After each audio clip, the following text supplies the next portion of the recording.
Bismillahirrahmanirrahim. Assalamu alaikum wa rahmatullahi wa barakatuhu. Welcome to this bonus lecture for grammar. This is not only just for my IELTS students जो कि अभी course में enrolled हैं, but also उन potential लोगों के लिए भी मैं ये वीडियो बना रहा हूँ and I'll keep it free for those people जिन्हें बहुत जल्दी से बस एक रिफ़्रेशर चाहिए, जो कि ग्रामर भूल चुके हैं, जो अपने प्राइमरी स्कूल या सेकेंडरी स्कूल में पढ़ी थी, जितनी भी आपने ग्रामर पढ़ी थी, including parts of speech and tenses. Those will be the two things जो हम इस वीडियो में कवर करेंगे, उन्हें अच्छे तरीके से रिवाइज करेंगे, रिफ़्रेश करेंगे, because let's just be honest, grammar एक ऐसी चीज़ है जो भूलने में बहुत आसान है। Since this is just a crash course, I try to keep my speed a little bit fast, ताकि आपके लिए भी बोरिंग ना हो और स्लो ना हो। तो a few things before we start you need to know. I am also making this video to celebrate my new document, जिस पे मैंने बहुत टाइम लगाया, बहुत रिसर्च की है। The documents name is tenses like never before, और इसके मैं जस्ट आपको कॉन्टेंट्स शो करवा देता हूँ जल्दी से। In that document not only am I going through कि भाई टेंसेस क्या हैं, लेकिन एक इशू होता है ना हमारी, क्या हमारी स्कूलिंग में, specially in Pakistan, I don't know about my neighbouring countries, but Pakistan में ये इशू है थोड़ा सा कि हमें बहुत रोबोटिक तरीके से इंग्लिश पढ़ाई जाती है, बहुत ज़्यादा एज अ सब्जेक्ट लेके पढ़ाई जाती है, राइट। बट इन आइल्स वो कम्प्लीटली फ्लिप हो जाता है काम, ठीक है। वो सब्जेक्ट वाली बात ख़त्म हो जाती है, अब इंग्लिश वो टेस्ट कर रहे होते हैं एज अ लैंग्वेज। तो क्योंकि हमें बस वो सवाल जवाब के रट्टे मार लो, क्वेश्चन में जाके, पेपर में जाके जो है क्वेश्चन जो रटे हुए हैं वो छाप दो वहाँ पे और नंबर ले लो, पास हो जाओ। तो हमें एक्चुअली वो समझ नहीं होती इंग्लिश की कि यार टू लग रहा है तो आगे क्या हो रहा है, क्यों हो रहा है, ये बी को बीन में हम चेंज कर रहे हैं, हैज़ हैव क्यों लग रहा है, एस सी एस का क्या मामला है। ये सारे रोले जो हैं इतने बेसिक हैं, और आप यकीन माने जितने स्टूडेंट्स मेरे पास आते हैं सब at any level, at some level, ज़रूर इनमें से कोई ना कोई गलती करते हैं। द बेसिक ग्रामर, ठीक है। इतनी चीज़ें इनमें से मतलब गलती हो जाती है मेरे स्टूडेंट से। I can't tell you how disappointing of a situation this is. और स्टूडेंट से डिसअपॉइंटमेंट नहीं है, उनका तो कोई कसूर नहीं है बेचारों का, हमारे स्कूलिंग सिस्टम का कसूर है। तो this is why I am making this video. अब ये कोई डिटेल वाली वीडियो नहीं होने वाली, but I just wanted to highlight कि मेरी जो डॉक्यूमेंट है उसमें मैंने बहुत ज़्यादा डिटेल से और एक मुख्तलिफ अंदाज से समझाने की कोशिश की है, ना सिर्फ कि व्हाट द टेंसेस आर, कितने हैं, क्यों उन्हें यूज़ किया जाता है, कहाँ पे यूज़ किया जाता है, but with the formulas, with the guides, table format में अच्छे तरीके से, present, past, future for positive, interrogative and negative sentences, and all the words जो आपको कंफ्यूज करते हैं, या S C S, do, did, does, been, has, have, had, ठीक है, ये इज़, एम, आर वगैरह, ये सारे वर्ड्स एज मॉडिफायर्स के ये क्या करते हैं, क्यों करते हैं, और you know what the effect they have on your tenses, on your sentences. तो उनके लिए पूरी एक लिस्ट बनाई है मैंने विद एग्जांपल्स कि ये किस तरह से टेंसेस को चेंज करते हैं और क्या मॉडिफाई करते हैं ये, right, the modifiers of verbs. तो ये बहुत ज़रूरी है, और मैं तो कहता हूँ इसके ही वैसे सारे पैसे होने चाहिए, बट आई डाइग्रेस। और द मोस्ट इंपॉर्टेंट थिंग, कौन सा टेंस, लाइक 12 टेंस है इंग्लिश में, तो कौन सा टेंस हम किस टाइम इस्तेमाल करें, क्यों इस्तेमाल करें, वो इन इन अ होल टेबल फॉर्मेट जिसमें आपको 12 टेंसेस का यूजेज पता चल जाएगा। तो this is available for purchase, and of course we can not discuss tenses without sentence structure, without standard word order, ठीक है। टाइप्स ऑफ सेंटेंसेस कितने होते हैं, and of course for the IELTS students जो कि you know of course they want the high bands, जितने उनसे you know they want higher and higher bands, जितना ज़्यादा हो तो उतना ही कम होता है in terms of band score. सबकी अपनी अपनी मजबूरियाँ, सबकी अपनी अपनी रिक्वायरमेंट्स हैं, everybody is on a different page. But if you want to write high value sentences, ठीक है, अगर आपको 7 बैंड्स, 8 बैंड्स, 9 बैंड्स वाले सेंटेंसेस लिखने हैं, तो भूल जाओ कि ये सिंपल सब्जेक्ट वर्ब ऑब्जेक्ट 3 चीज़ें लिख के आप जो है ना मार्का मार लोगे। नहीं होता भाई, 5.5 to 6 से नहीं स्टूडेंट आगे जा रहे। ये कॉमन मिस्टेक है, लोग समझते हैं इजी सेंटेंसेस लिखेंगे तो काम चल जाएगा। भाई ऐसे नहीं होता, sorry to burst your bubble, it just doesn't work like that. और सिर्फ यही नहीं होता कि फिर आपने सिर्फ एडवांस सेंटेंसेस लिखने होते हैं, you need flexibility as well. तो उसके लिए भी जो है आपको नॉलेज होना चाहिए, इन्फॉर्मेशन होनी चाहिए, which is available in this document, apart from parts of speech, active, passive, sorry parts of speech नहीं, active and passive voice. Parts of speech तो हम इस वीडियो में अभी कवर करेंगे इंशाल्लाह रियल सून। एंड ऑल्सो के टेंसेस एक्चुअल में स्पोकन इंग्लिश में आपको इतने टेंसेस की क्यों ज़रूरत नहीं होती। And of course we will end on some exercises and some free resources. Just मैंने आपको कंटेंट्स दिखाए हैं। This document is priced eight ₹5000, it is available for purchase. I would से कि अगर आप 70,000 के टेस्ट के लिए 5,000 खर्च कर लो तो it doesn't really hurt that much, I hope. In any case, I digress. Let's talk about today's video. So, we will begin at the very, very bottom basic. ठीक है, जहाँ से आपने सोचा भी नहीं होगा, मैं वहाँ से स्टार्ट करने लगा हूँ. The basics will be the alphabet. ठीक है, उसके बाद हम सेंटेंस स्ट्रक्चर देखेंगे कि इंग्लिश और उर्दू में क्या फ़र्क है, क्या डिफरेंस है. और फिर हम पार्ट्स ऑफ स्पीच डिस्कस करेंगे. There are 9 parts of speech जो हम इस वीडियो में डिस्कस करने जा रहे हैं. Then obviously will move on to everybody's favourite most boring part, tenses, past, present and future. Let's go. So, we will start with, give me a second, where is my shakal? There it is. Okay. We will start with the basics, which is the alphabet. ठीक है, आपको पता होना चाहिए English में 26 alphabet हैं. You should know how to pronounce each and every one of these, or duh. ठीक है, duh. Obviously, everybody should know how many there are. Capital क्या है, small letters क्या है. You should know these things. Just absolute basics. लेकिन मैं फिर भी बता रहा हूँ for a lot of people, क्योंकि मैं ये वीडियो जस्ट आइल्स वाले स्टूडेंट्स के लिए नहीं बना रहा. I want to keep it accessible for everybody, इसलिए मैं ये फ्री भी रखूँगा, right. But what we have here is the building block of English. ठीक है, अल्फ़ाबेट जो है वो जुड़ते हैं तो क्या बनता है, वर्ड्स. ये हमें पता है, बट जो आपको नहीं पता वो ये है कि इनको इंडिविजुअली अल्फ़ाबेट नहीं कहते, इनको कलेक्टिवली अल्फ़ाबेट कहते हैं. इंडिविजुअली इनको लेटर्स कहा जाता है, right. A it's a letter, B it's a letter. Letters इकट्ठे होते हैं तो वर्ड्स बनते हैं. वर्ड्स अल्फाज, ठीक है, लेटर्स हरूफ. वर्ड्स इकट्ठे होते हैं तो फिर क्या बनता है, फ्रेजेस या फिर clauses. Phrase is a half sent, oh my god मैं पीछे क्यों चला गया हूँ technical error. Phrase is a half sentence, ठीक है, नॉट अ कंप्लीट थॉट. क्यों? उसमें फ्रेज में सब्जेक्ट नहीं होता और प्रेडिकेट नहीं होता. अब आप पूछोगे प्रेडिकेट क्या बुलाए, बताता हूँ. पहले क्लॉज बताता हूँ. Clause is a complete sentence, ठीक है, स्टैंड अलोन कर सकता है एज अ सब्जेक्ट. क्यों? Because it has a subject and a predicate. अब आप पूछोगे ये सब्जेक्ट क्या बुलाए और ये प्रेडिकेट क्या बुलाए, बताता हूँ. सब्जेक्ट जो काम कर रहा होता है, ठीक है, in the general sentence structure of any language. अभी हम डिस्कस करने लगेंगे वो क्या होता है, बट स्टिल सब्जेक्ट काम करने वाला या जो काम कर रहा होता है, that's a subject. Usually noun होता है, ठीक है, किसी चीज़ का नाम वगैरह, वो भी हम आगे पढ़ने लगे हैं. Predicate is what the subject is doing, यानी वर्ब, द वर्ब एलिमेंट जो सब्जेक्ट हमारा काम कर रहा है, दैट इज़ द वर्ब. तो जिन कलेक्शन ऑफ ग्रुप्स में, कलेक्शन ऑफ वर्ड्स सॉरी, जिन कलेक्शन ऑफ वर्ड्स में सब्जेक्ट या प्रेडिकेट या दोनों ना हो, that would be a phrase. For example, good morning, ठीक है. ऑन द अदर हैंड, एक कंप्लीट सेंटेंस जिसमें सब्जेक्ट भी हो, यानी कोई काम करने वाला हो और वो कोई काम कर भी रहा हो, a predicate, that would be a clause. A complete sentence, Awais is teaching, right. Easy, super easy. लेकिन इनको हम डिटेल में दोबारा आगे जाके डिस्कस करेंगे, because it's kind of important for one of the parts of speech जो हमने डिस्कस करनी है. एनीवेज, लेट्स सी के सेंटेंस स्ट्रक्चर के डिफरेंसेस क्या हैं. So in any language you need a sentence structure. आपको पता होना चाहिए कि कौन से अल्फाज किस ऑर्डर में रखते हैं, कौन से अल्फाज पहले आते हैं, कौन से अल्फाज बाद में आते हैं. So taking you back to the absolute basics for those of you who don't know, English और उर्दू के सेंटेंस स्ट्रक्चर में एक फंडामेंटल डिफरेंस है. See if you can spot this. ठीक है, मैं ज़रा अपनी शक्ल गायब करूँ. Take a look at this sentence, he sat in the car. ठीक है, he sat in the car. इसकी ट्रांसलेशन है वो गाड़ी में बैठा. ठीक है, in Urdu you will translate is वो गाड़ी में बैठा या वो गाड़ी में बैठ गया. सो this is a past sentence. ठीक है, सिट की सेकेंड फॉर्म लगी हुई है यहाँ पे. ही सैट इन द कार, वो गाड़ी में बैठा. क्या आप स्पॉट कर सकते हैं इसमें डिफरेंस क्या है? आई गिव यू, बल्कि I have to keep it fast, so आप पॉज करके सोच लें, अंदाज़ा लगा लें, and then you know I will spoil it for you. So I am about to spoil it for you in 3, 2, 1, here we go. English में जो है वर्ब, ठीक है, वर्ब पहले आता है. उर्दू में ऑब्जेक्ट पहले आता है. So I am using a reverse approach here. Urdu में क्या आ रहा है, सब्जेक्ट पहले आ रहा है, वो ही, दैट्स द सब्जेक्ट. उर्दू में वो पहले आ रहा है. उसके बाद क्या आ रहा है, ऑब्जेक्ट. ठीक है, वो गाड़ी, वो किस में बैठा, गाड़ी में बैठा. सो this is the object.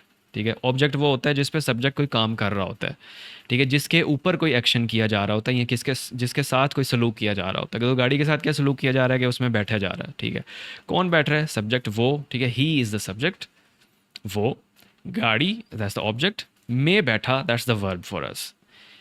English में वर्ब पहले आता है। दिस फंडामेंटल डिफरेंस, ये आपको समझ आ गया तो समझो आपकी सारी ट्रांसलेशन की गलतियाँ, इश्यूज, कन्फ्यूजन दूर हो जाएगी। एंड आई एम फ्लैबरगैस्टेड, हैरानी होती है, कन्फ्यूजन होती है, दुख होता है, अफसोस होता है कि ये नहीं पढ़ाया जाता हमें इस तरह से। स्टूडेंट्स को नहीं पता होता कि ये आप एक फंडामेंटल डिफरेंस के थ्रू जा रहे हो। तो मतलब जब आपको ये नहीं पता होगा कि अल्फाज को किस तरह जोड़ना है, तो obviously you will fail in translation, you will fail in making sentences, और आप गलतियाँ करोगे, करते हैं स्टूडेंट्स, नहीं समझ आती बेचारों को, right. So let me just give you another visual here. वो गाड़ी में बैठा, ठीक है, गाड़ी पहले आ गई यहाँ पे, the object comes first in Urdu, लेकिन इंग्लिश में ऑब्जेक्ट एंड पे आ रहा होता है, वर्ब पहले आता है, सब्जेक्ट वर्ब ऑब्जेक्ट, ठीक है, ये आपने याद रखना है, subject verb object. He sat, बैठा, ठीक है, बैठ गया या बैठा same thing, doesn't really make a difference. Sat बैठ गया, इंग्लिश में देखें मिड में आ रहा है, उर्दू में देखें एंड पे आ रहा है, राइट, क्योंकि उर्दू हम वैसे भी राइट टू लेफ्ट लिखते हैं, इंग्लिश हम लेफ्ट टू राइट लिखते हैं, that's another fundamental difference here. But that's all you need to know about sentence structure. अब हम आगे चलते हैं, because I have to keep it fast, I have to keep it snappy.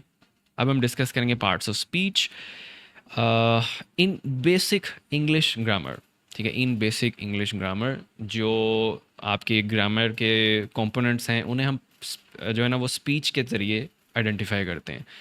And here speech simply does not mean बोलना, ठीक है, वैसे तो इसका मतलब ऑब्वियसली तकरीर करना होता है, बट स्पीच का लुग़वी माना तकरीर करना।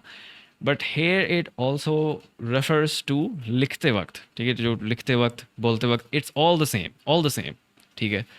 सो ये नहीं होता कि बोलने की कोई अलग साइंस होती है, लिखने की कोई अलग साइंस होती है। I really shouldn't need to say that, but होते हैं कुछ लोग जो कंफ्यूज कर लेते हैं इन चीज़ों को, but anyways I digress.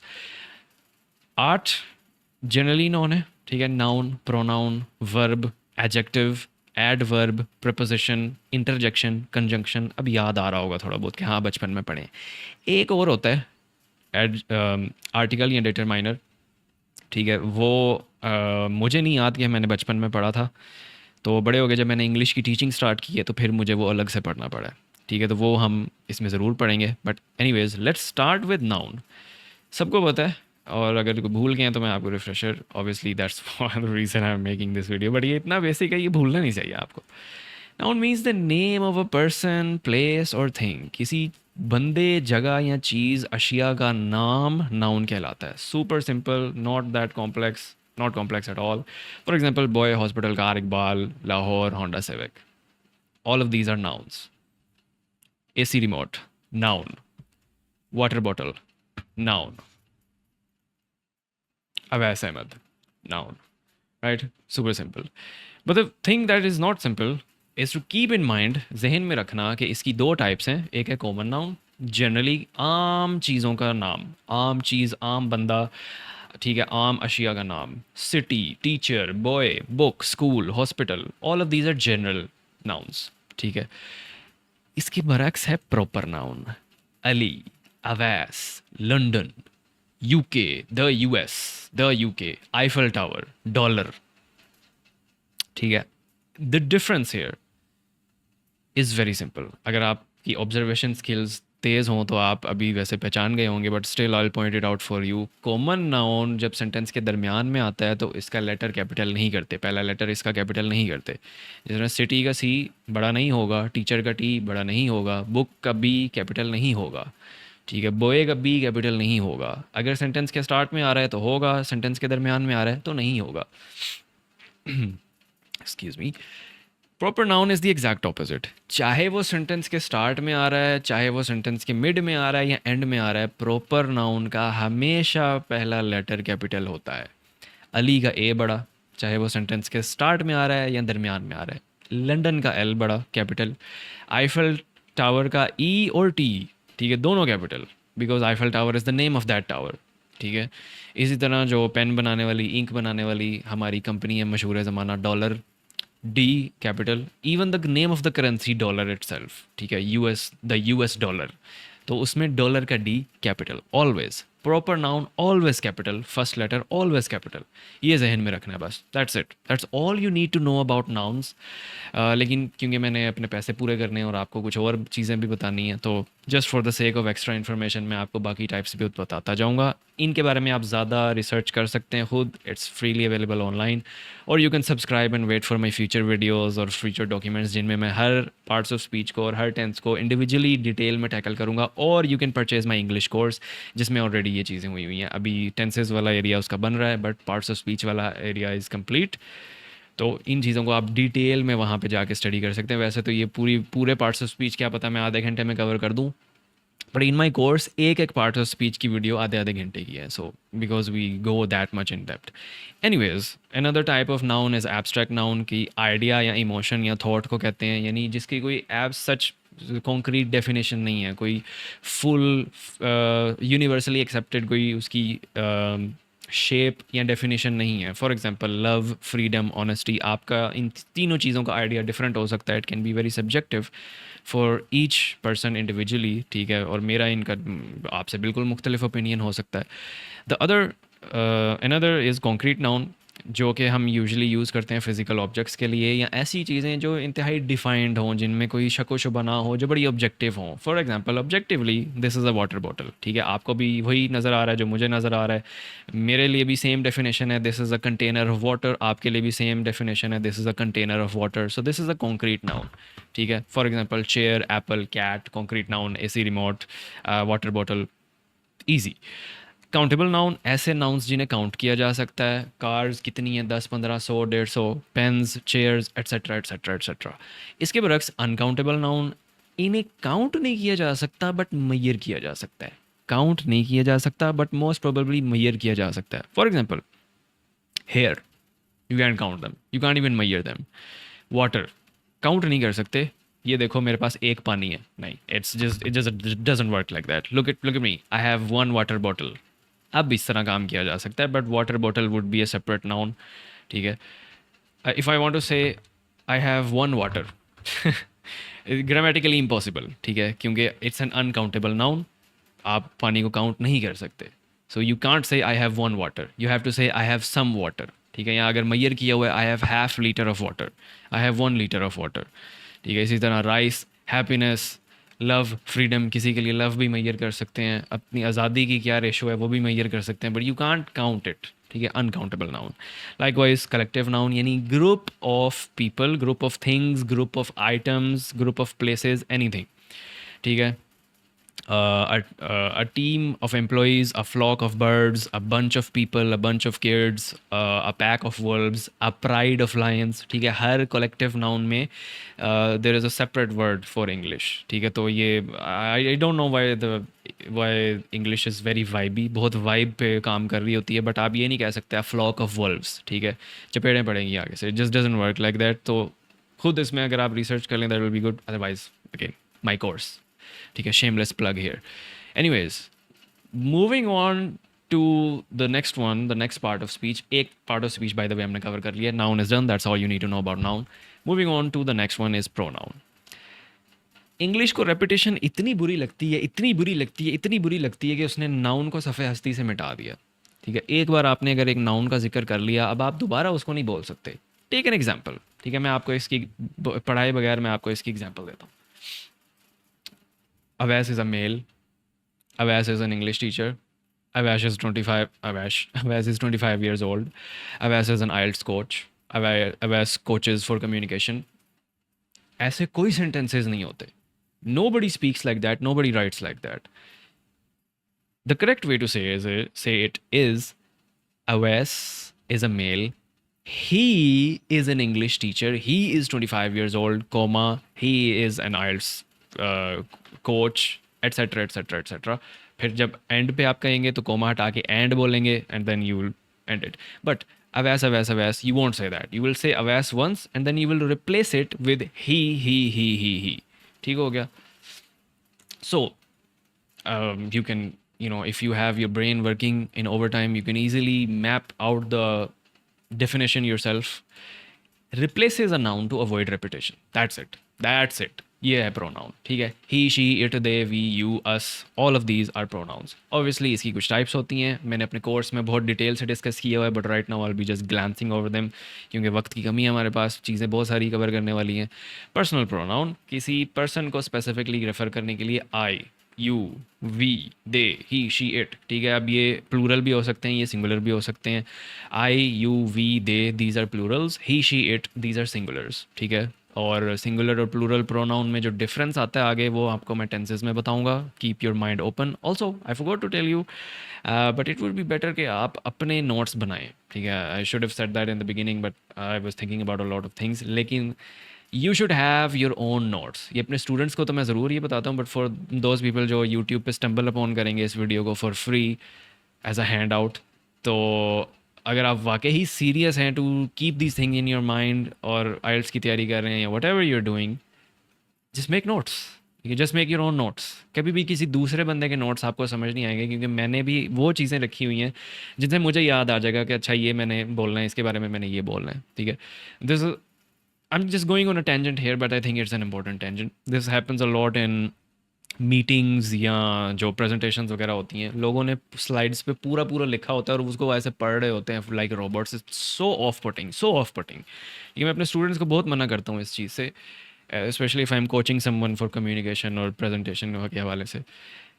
Please don't do that, please just don't do that, ठीक है। Notes should be in your head या फिर in a paper on a separate place, जो नज़र नहीं आने चाहिए। Your notes should not be visible to the viewer जिसको आप प्रेजेंट करें। They should only see what is absolutely necessary, ठीक है।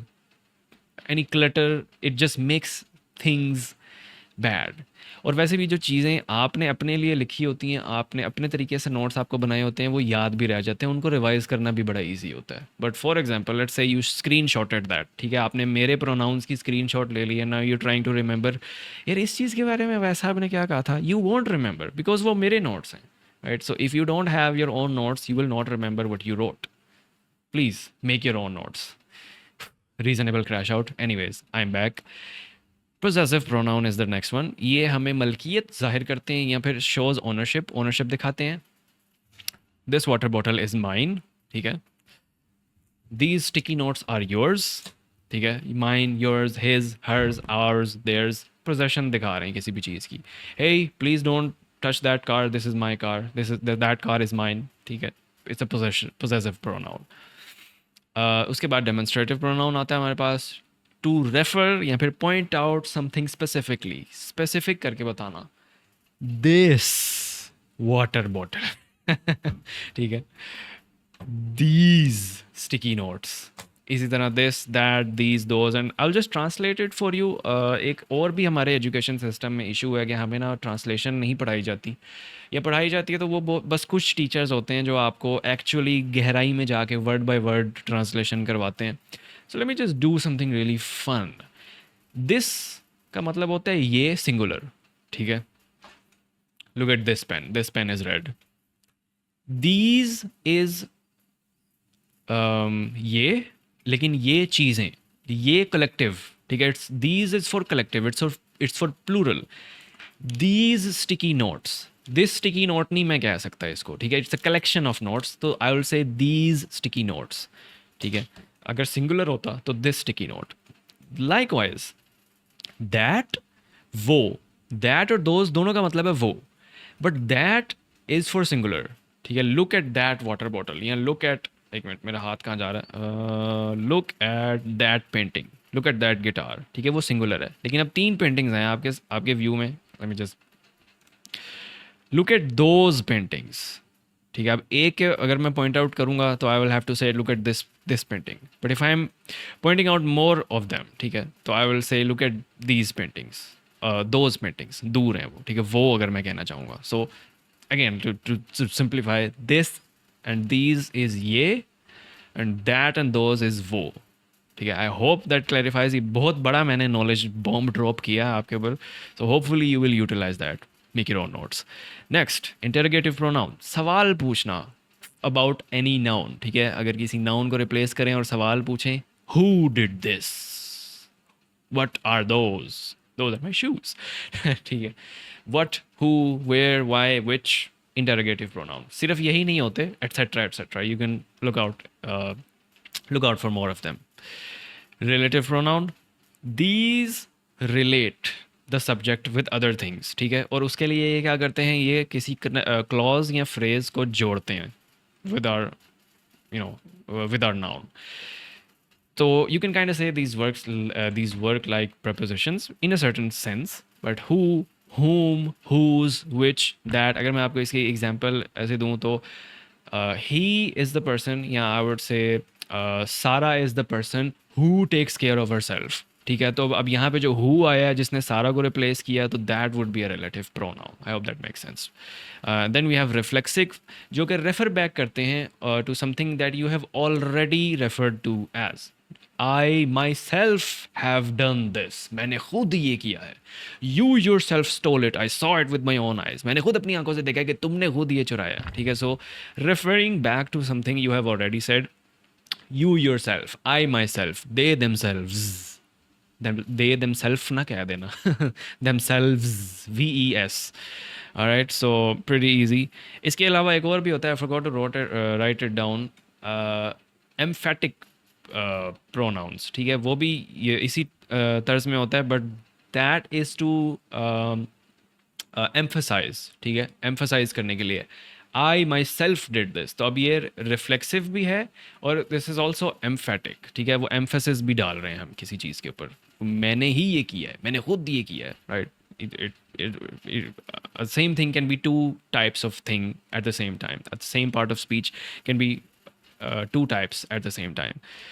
उसके बाद हमारे पास indefinite pronoun है नॉन स्पेसिफिक आइटम्स के लिए, somebody, anybody, everything or few. Okay, I did write it down. Emphatic pronoun adds emphasis. ठीक है। Oh, all right. Next one, which is the king of all parts of speech, verb. क्यों? Because this is an integral part of a sentence. Verb के बगैर sentence नहीं बनता, right? We discussed this in sentence structure, subject, verb, object. तो ये जो verb था बीच वाला, that's what we are about to study. Now, if your gears are working, if you remember anything, it is the happening of an action, occurrence of an event, doing an action, doing something. That's verb. किसी चीज़ का होना या करना। होना, कोई चीज़ हो सकती है, it is raining, there is a storm outside, ठीक है, that would also be a verb. It is raining, that would also be a verb sentence, ठीक है, a simple verb, I mean. Working, studying, run, running, think, raining, jump, etc. All of these are verbs. कोई action करना या किसी action का होना, whether it be mental or physical, verb कहलाता है। verb के बगैर sentences नहीं होते। verb के बगैर अगर कोई collection of words है, it will be a phrase, not a sentence. Okay. Action verbs. Of course, there are many types. तो any physical or mental action जो कि किया जा रहा हो actively, for example, run, running, jump, jumping, thinking. अब ये देखें thinking है, imagine करना, this is an action. If it is happening right now, you will call it an action verb. But ज़रूरी नहीं कि कोई action हो रहा हो, ठीक है। For example, we can also have some states.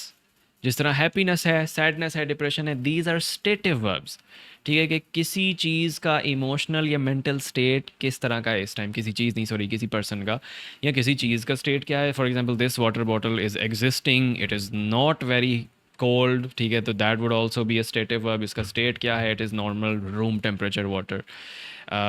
other than that, be, seem, know, love, own, hate, like, crave, etc. These all are examples of stative verbs, ठीक है। मैं crave कर रहा हूँ, इस वक्त मुझे भूख लगी, I'm craving food, that would be a state, ठीक है। I'm hungry, that would also be a state. Anyways, next is transitive verbs, जिन्हें ऐसे वर्ब्स जिन्हें डायरेक्टली एक ऑब्जेक्ट की ज़रूरत होती है अपना मीनिंग कंप्लीट करने के लिए। अब मैं ये नहीं कह सकता आई बॉट, क्या क्या ख़रीदा है आपने, what did you buy. I will have to say I bought a book yesterday या आई बॉट अ बुक, ठीक है। एटलीस्ट वर्ब को एक ऑब्जेक्ट चाहिए। ऐसे वर्ब्स को कहते हैं ट्रांजिटिव वर्ब्स। शी रोट, उसने लिखा, we don't have any context, क्या लिखा भाई उसने, शी रोट एन ऐसे, अच्छा उसने एक ऐसे लिखा, मजमून लिखा, right. Wrote, stole, took, shook, all of these that need an object. I am shaking, this water bottle, I shook the water bottle, I shook the person, ठीक है, नीड एन ऑब्जेक्ट। इसके direct opposite, polar opposite, complete opposite is intransitive verbs, ऐसे verbs जिनको object की ज़रूरत नहीं होती। Runs, laughs, cries, स्लीप्स, ज़्यादातर आप देखेंगे कि these are F C S वाले जो वर्ब्स हैं with the base form plus S, वो दौड़ता है, ठीक है। But with the plural this will become run, ठीक है, दे रन, वो दौड़ते हैं। इट्स एन इंडेफिनिट सेंटेंस, तो उसको इससे ज़्यादा कॉन्टेक्स्ट की ज़रूरत नहीं है, मीनिंग बिल्कुल कंप्लीट है, सेंटेंस बिल्कुल कंप्लीट है, so you know it's fine. He cries, ठीक है, they cry, that would also be a complete sentence, object की ज़रूरत ही नहीं है, right. So all of these, and then we have helping verbs, main जिसके लिए आप यहाँ पे आए हुए हैं इस टाइम, वेरी इंपॉर्टेंट। तीन किस्म के प्राइमरी हैं, बी, डू और हैव, ठीक है। बी, डू और हैव, इनकी जो डिफरेंट टाइप्स हैं, इनकी डिफरेंट वेरिएशंस हैं, वही इस्तेमाल हो रही होती हैं एज हेल्पिंग वर्ब्स हर किस्म के सेंटेंस में, ठीक है। और उनमें से कुछ ऐसे भी होते हैं जो कि पॉसिबिलिटी ज़ाहिर कर रहे होते हैं बट काम कर रहे होते हैं एज अ हेल्पिंग वर्ब का, यानी मेन वर्ब कोई और होता है सेंटेंस में, लेकिन ये उसके पीछे या उसके आगे लगे होते हैं as a helping verb, usually उससे पहले लगे होते हैं, ठीक है। So the ones that will show you any possibility, probability, वो मॉडल वर्ब्स कहलाते हैं, and those are actually a separate type as well, जो कि किसी का इंटेंट यानी उसकी जो what he wants to do or what someone is thinking right now, ठीक है, कि उनकी नीयत क्या है, या ऐसी कोई पॉसिबिलिटी, किसी एक्शन के होने की possibility, should, could, might, must, may B, ठीक है, इस तरह के जो मे बी तो is separate, but may, he may do this, you must do this, ठीक है। All of these are modal verbs, possibility दिखा रहे हैं। सो हेल्पिंग वर्ब्स उससे पहले आ रहे होते हैं, ठीक है। It seems that you have a problem, he may be doing this, ठीक है, मे भी आ गया, बे भी आ गया। He did do his homework, ठीक है, अब डिड भी आ गया which is the second form of do, but did is sorry, did is the second form of do, but do is also working in that sentence as a helping verb, as an auxiliary verb. He did do his homework, ठीक है। तो yeah, the there's also अब आप confuse हो रहे होंगे, is am are, those are variations of be, ठीक है, यानी होना। तो he is working, so that is also variation of be, ठीक है, वो बी की एक यानी उसके होने की वेरिएशन है। एंड इज एम आर को हम आगे देखते हैं बाद में जाके, not really that big of a deal, but we have a few more types of verb. एक होती है लिंकिंग वर्ब्स, ये क्या करते हैं, हमारे सब्जेक्ट को लिंक करते हैं, और these are usually other helping verbs, or a collection of helping verbs like is, be, seem, appear, ठीक है, यूजली टू बी के ही होते हैं, लिंक कर रहे होते हैं दूसरे वर्ब्स के साथ, again very similar to helping verbs. Then we have regular verbs, ऐसे वर्ब्स जिनमें ई, डी या डी लगाएं एंड पे तो उनका जो पास्ट फॉर्म है वो बन जाती है, या फिर उनकी पास्ट पार्टिसिपल फॉर्म बन जाती है। फॉर एग्जांपल वॉक के आगे हम ई डी लगाएं तो वॉक्ड, वॉक्ड, सेकंड और थर्ड फॉर्म बन जाती है। टॉक के आगे हम ई डी लगाएं, टॉक्ड, टॉक्ड। लव के आगे डी लगा दें तो लव्ड, लव्ड, सेकंड और थर्ड फॉर्म बन जाती है। इस तरह बाकी सारे बहुत सारे रेगुलर वर्ब्स, लेकिन because English is extremely stupid and it is an inconsistent language, तो you have irregular verbs as well, ठीक है। तो इनमें क्या हो रहा होता है जनाब, ऐसे अल्फाज जिनमें ई, डी और डी लगाने से उनकी पास्ट फॉर्म नहीं बनती, उनकी पास्ट फॉर्म कम्प्लीटली यूनिक होती है, एक अलग स्पेसिफिक वर्ड होता है, एक न्यू वर्ड होता है। For example go, went, gone, ठीक है, अब ना उसकी सेकंड फॉर्म उसमें ई डी लग रहा है, ना उसकी थर्ड फॉर्म में कोई ई डी लग रहा है, तो go, went, gone. Steal, stole, stolen. Tear, tore, torn. Write, wrote, written, these are irregular verbs, D और ई डी नहीं लगता इनमें।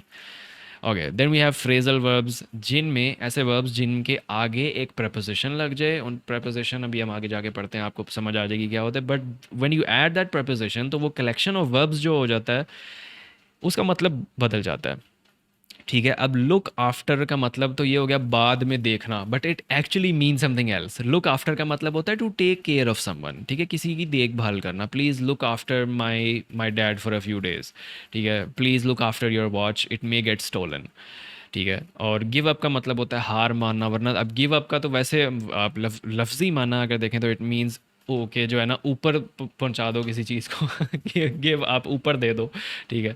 बट गिव अप मीन्स हार मानना, ठीक है, टू स्टॉप डूइंग समथिंग। और इसी तरह रन इनटू का मतलब होता है कि जनाब किसी से अनएक्सपेक्टेडली मिलना, ठीक है, कोई आपको अनएक्सपेक्टेडली नज़र आ जाना किसी का। और सो when you add a preposition in front of a verb it becomes a phrasal verb, और उससे क्या होता है, मीनिंग चेंज हो जाता है। Anyways, we are not done with verbs unfortunately, because यहाँ इंग्लिश की सबसे बड़ी एक बला है जो कि it's very crucial, it's very very crucial, you can't dismiss it, it's forms of verb. अगेन मुझे अपना चेहरा ज़रा ऊपर नीचे करना पड़ेगा। Okay, here we go. First one जो कि बेस फॉर्म भी कहलाती है इज़ गो, ईट, जंप, ठीक है, एक बेस फॉर्म वर्ब की, no changes, nothing crazy is happening, it's just very simple. उसके बाद सेकंड फॉर्म जिसको आप पढ़ते हैं सेकंड फॉर्म आए हैं, बट उसका नाम होता है पास्ट फॉर्म, ठीक है। यही तीन वर्ड्स हैं, इनको मैं मॉडिफाई करता रहूँगा। गो बन जाता है वेंट, ईट बन जाता है एट, और जंप के आगे ईडी लग जाता है। जंप रेगुलर वर्ब है, जब जंप्ड बन जाता है। थर्ड फॉर्म को कहते हैं पास्ट पार्टिसिपल, ठीक है, past participle form. Gone, eaten, jump, तो go, went, gone, eat, ate, eaten, jump, jumped, jumped, ठीक है। हाँ, अब मसला ये, आपने तो तीन फॉर्म्स पढ़ी थी, मैं चार क्यों पढ़ा? The problem is again our educational system, जो कि कन्वीनियंटली बहुत सारी चीज़ों को निकाल देता है हमारे सिलेबस में से, कि हम कहीं गलती से इंग्लिश को एज अ लैंग्वेज सीख ही ना लें, ठीक है, बस हम सब्जेक्ट ही तौर पे उसको सीखें, हम रट्टे शट्टे मार के नंबर लंबर लेके हम पास हो जाएं, फिर जब हमें 5-6 साल बाद ग्रेजुएशन के बाद हमें जब आइल्स करना पड़े तो हम फिर अपना सर पकड़ के बैठ जाएं, unfortunately. Anyways, let me tell you what the fourth and fifth is. Fourth is gerund, ठीक है, बेस फॉर्म के आगे आईएनजी लगाना, गोइंग, गो, ठीक है, eat, eating, jump, jumping. Usually continuous form में जो है ना, ये इज़ एम आर के हेल्पिंग वर्ब के साथ यूज़ होता है। Awais is going to school, ठीक है, Awais is eating food, he is jumping around, ठीक है, तो it's used in that continuous with is am are किसी हेल्पिंग वर्ब के साथ। लेकिन gerund is also formed for turning a verb into a noun, ठीक है, एक वर्ब को नाउन में बदलने के लिए भी इस्तेमाल होता है। For example take the sentence going to school is fun, ठीक है, अब इसमें एक्चुअली जो वर्ब है वो फन है, और going to school would be a noun, ठीक है, स्कूल जाना, ठीक है, it won't be working as a sentence as a verb, it would be working as a noun. But anyways, let's not get ahead of ourselves, इसमें आपको ज़्यादा confuse होने की ज़रूरत नहीं है। Okay, next is third person singular, और third person singular वो फॉर्म है जिसमें बेस फॉर्म के आगे एस या एस का इजाफा कर लें। तो इससे क्या होता है, this form is used in the present indefinite tense, ठीक है, ही गोज़ टू स्कूल, वो स्कूल जाता है। अब ये जो जाता है, करता है, ठीक है, ता है, ती है वाला जो है इंडेफिनिट वाला जो हमारा टेंस है, इसमें सिंगुलर के साथ हमेशा एस या एस का इजाफा होता है, प्लूरल के साथ नहीं होता, ठीक है, प्लूरल के साथ बेस फॉर्म ही लगती है। दे गो टू स्कूल, ठीक है, दे गोज़ टू स्कूल गलत हो जाएगा, वाइब भी बड़ी ख़राब आ रही है। मैंने आपको बताया ना, इंग्लिश बड़ी वाइबी लैंग्वेज है, तो आपको अगर जज करना हो कि कुछ सही है या कुछ गलत है ग्रामेटिकली, तो आप वाइब टेस्ट कर लिया करें। Alright, we are moving on to adjective.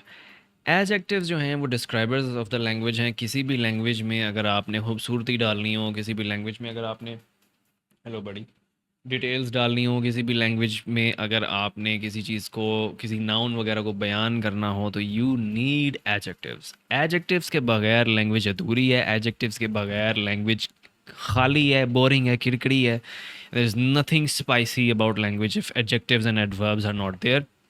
यही बात मैंने जो है, if I take you back to my document, यही बात जो है मैंने अपनी डॉक्यूमेंट में की हुई है, without the use of adjectives, ठीक है, ये जो एडवांस सेंटेंस स्ट्रक्चर्स है, इसमें मैंने यही बताया हुआ कि आपको एडजेक्टिव्स और एडवर्ब्स डालने हैं to make your sentences stand out, to make your sentences break the barrier of 6 bands और 7, 8, 9 बैंड्स को टच करने वाले सेंटेंसेस लिखने के लिए यू नीड दिस। तो make sure you are taking notes, make sure you are taking this very seriously. और anyways, let's see what adjective is. Adjectives describe करते हैं यानी बयान करते हैं, मॉडिफाई यानी चेंज करते हैं, या फिर गिव्स इंफॉर्मेशन देते हैं, डिस्क्राइब्स, मॉडिफाइज और gives information about a noun और अ प्रोनाउन, ठीक है, या तो नाउन किसी नाम वगैरह, या जो नाम को रिप्लेस वर्ड कर रहा हो, ही शी इट दे यू, उसको डिस्क्राइब करते हैं, मॉडिफाई करते हैं, या उसके बारे में इंफॉर्मेशन देते हैं. For example, many, few, some, tall, short, big, small, beautiful, ugly, mediocre, good, better, best, each, either, etc., etc., etc. Let's take a look at the types. Descriptive adjective, ये आपको क्वालिटीज़ बताते हैं, traits बताते हैं, characteristics बताते हैं. For example, Awais is 6 feet tall, तो अब इसमें 6 feet एंड टॉल, तो Awais is tall, tall is an adjective. ठीक है, let's take an example of this zombie. ठीक है, दिस माइनक्राफ्ट zombie इज़ ब्यूटीफुल. ठीक है, अब ये जो ब्यूटीफुल है that will be an adjective. ये क्या कर रहा है, डिस्क्राइब कर रहा है, इट इज़ डिस्क्राइबिंग, बयान कर रहा है इस zombie को. This zombie is green, this zombie is wearing a blue shirt, blue tone apart shirt. ठीक है, तो ब्लू, डार्क, एट्सेट्रा, ये सारी चीज़ें, कोई भी डिस्क्रिप्टिव एलिमेंट, कोई भी descriptive word would be a descriptive adjective. ठीक है, किसी चीज़ की क्वालिटी, ट्रेट्स, कैरेक्टरिस्टिक्स बताना. लाइकवाइज क्वांटिटेटिव एडजेक्टिव आपको नंबर्स बताते हैं. There is what can I give an example of, there is just one green zombie here, some, few, many, 480. Let's say there are 80 cars in my block. It would be an example of this. इसी तरह demonstrative, demonstrate करना, ठीक है, किसी को बयान करना, बताना, पॉइंट आउट करना specifically, those are the words you need. तो दिस, दैट, दोज, जो कि हमने देखा था कि एज अ प्रोनाउन भी यूज़ किए जा सकते हैं, but when they are used alongside a noun और अ प्रोनाउन. ठीक है, अब मैं आपको एक एग्जांपल लेता हूँ. This is that zombie. ठीक है, आप मेरे से सवाल पूछते हैं, भाई what was the zombie you were talking about, मैं कहता हूँ this is that zombie. Right, तो that would be a demonstrative adjective जो उसे पॉइंट आउट कर रहा है. Alright, then we have possessive, ऐसे एडजेक्टिव्स जो कि हमें ऑनरशिप जाहिर करें. Again this is very similar to pronouns, लेकिन इनमें बड़े फंडामेंटल डिफरेंसेस हैं. And if you want to find those out, my course, shameless plug again. Interrogative जो कि क्वेश्चन कर रहे हो, what, which, whose, these are also available to work as adjectives, लेकिन again these work as pronouns as well. अगर आपको वो difference देखना है, please my course, it's available. And then we also have distributive जो कि पॉइंट आउट करते हैं इंडिविजुअल्स को विद इन अ ग्रुप. ठीक है, एक ग्रुप के अंदर अगर आपको किसी स्पेसिफिक इंडिविजुअल को हाईलाइट करना है, तो उसके लिए आप जो एडजेक्टिव्स यूज़ कर रहे होते हैं वो ईच कर रहे होते हैं. For example, this would be very different from a distributive pronoun. It would use each of these people are brown. ठीक है, let's say we are talking about an ethnic group. ठीक है, तो there is a group in people of Pakistan will say each of these people are brown, right? So that would be a distributive adjective. उसके बाद हमारे पास numerical object adjectives आते हैं, one, two, first, last. This is very similar to quantitative. Then we have the most important things. जिस तरह हमने forms of verbs पढ़ी थी, we have degrees of adjectives. oops, my face is coming in the way. Okay, degrees of adjectives. ठीक है, 3 होती हैं. Many people make excruciatingly painful mistakes over here. एक होती है पॉजिटिव. ठीक है, the first degree is called the positive degree. हम 3 वर्ड्स की एग्जांपल लेंगे and I will modify it in each, good, big, beautiful. उसके बाद होती है कंपैरेटिव डिग्री किसी भी एडजेक्टिव की. ठीक है, again adjectives the words that define, describe या ऐड इंफॉर्मेशन अबाउट नाउन और प्रोनाउन. तो Awais is a good boy. ठीक है, he is a big boy, the zombie is beautiful, anything. उसको जब आप कंपेयर करते हैं किसी चीज़ के साथ, तो अब हम ये नहीं कह सकते Awais is the gooder boy. ठीक है, the correct word for comparing that specific trait, यानी गुड को अगर हम कंपेयर करना चाह रहे हैं, you have to use the word better. This course is better than that course. ठीक है, हम गुडर नहीं यूज़ करते, इट्स नॉट अ वर्ड. इसी तरह बिग के लिए द वर्ड इज बिगर. ठीक है, तो let's say this, oops, my bad, this bottle is bigger than this zombie, is very much bigger. ठीक है, इज वेरी बिग, तो बिगर देन दैट अब क्या हो रहा है, कंपैरिजन हो रहा है। तो जब कंपैरिजन हो रहा होता है वहाँ पे आपने comparative degree of adjective use करनी होती है। The third one is superlative. Superlative degree में क्या होता है कि कंपैरिजन ख़त्म हो जाता है। सुपरलेटिव डिग्री यूज़ करने से कंपैरिजन ख़त्म हो जाता है और किसी चीज़ को स्पेसिफिकली कह दिया जाता है कि भाई इससे बेहतर बेहतरीन कुछ नहीं है, कंपैरिजन ख़त्म। ठीक है। तो जब हम कहते हैं अल्लाह इज़ ग्रेटेस्ट, इट मीन्स कोई कंपैरिजन नहीं किया जा रहा, अल्लाह इज़ द ग्रेटेस्ट। ठीक है, सबसे बड़ा है। तो गुड टर्न्स इनटू बेस्ट। ठीक है, good better best, big bigger beautiful, big bigger biggest, beautiful, here we go, more beautiful, most beautiful. ठीक है, आई होप कि अब आपको वो कनेक्शन बन गया होगा जहन में कि मोर और मोस्ट कब यूज़ होता है। सो this is used with words that have more than two syllables usually। ठीक है, अगर आप syllables काउंट करें, again syllables is the collection of sounds जो कि एक word बनाते हैं। तो good is just one syllable, big is just one syllable, beautiful is four syllables, beautiful, ठीक है, it's four syllables। तो दो syllable से ज़्यादा हो तो आपने more या most का word उसके पीछे लगा देना है।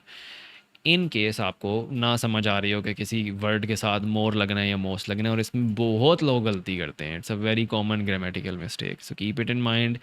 दो से ज़्यादा सिलेबल आ रहे होंगे तो आपने मोर या मोस्ट यूज़ करना है एडजेक्टिव की डिग्री में। ठीक है, especially for my IELTS students, please ये ब्लंडर मत मारना कि आप किसी मोर या मोस्ट वाले वर्ड के साथ ई आर लगा रहे हो, ठीक है, ई एस टी लगा रहे हो, और जिस पे ई एस टी या ई आर लगना था उसके साथ आप मोर और मोस्ट लिख रहे हो। और एक और मिस्टेक लोग ये करते हैं कि वो सब कुछ ही घुसा देते हैं, this is the most good boy. ठीक है, ऐसा sentence is not good, you just say this is the best boy.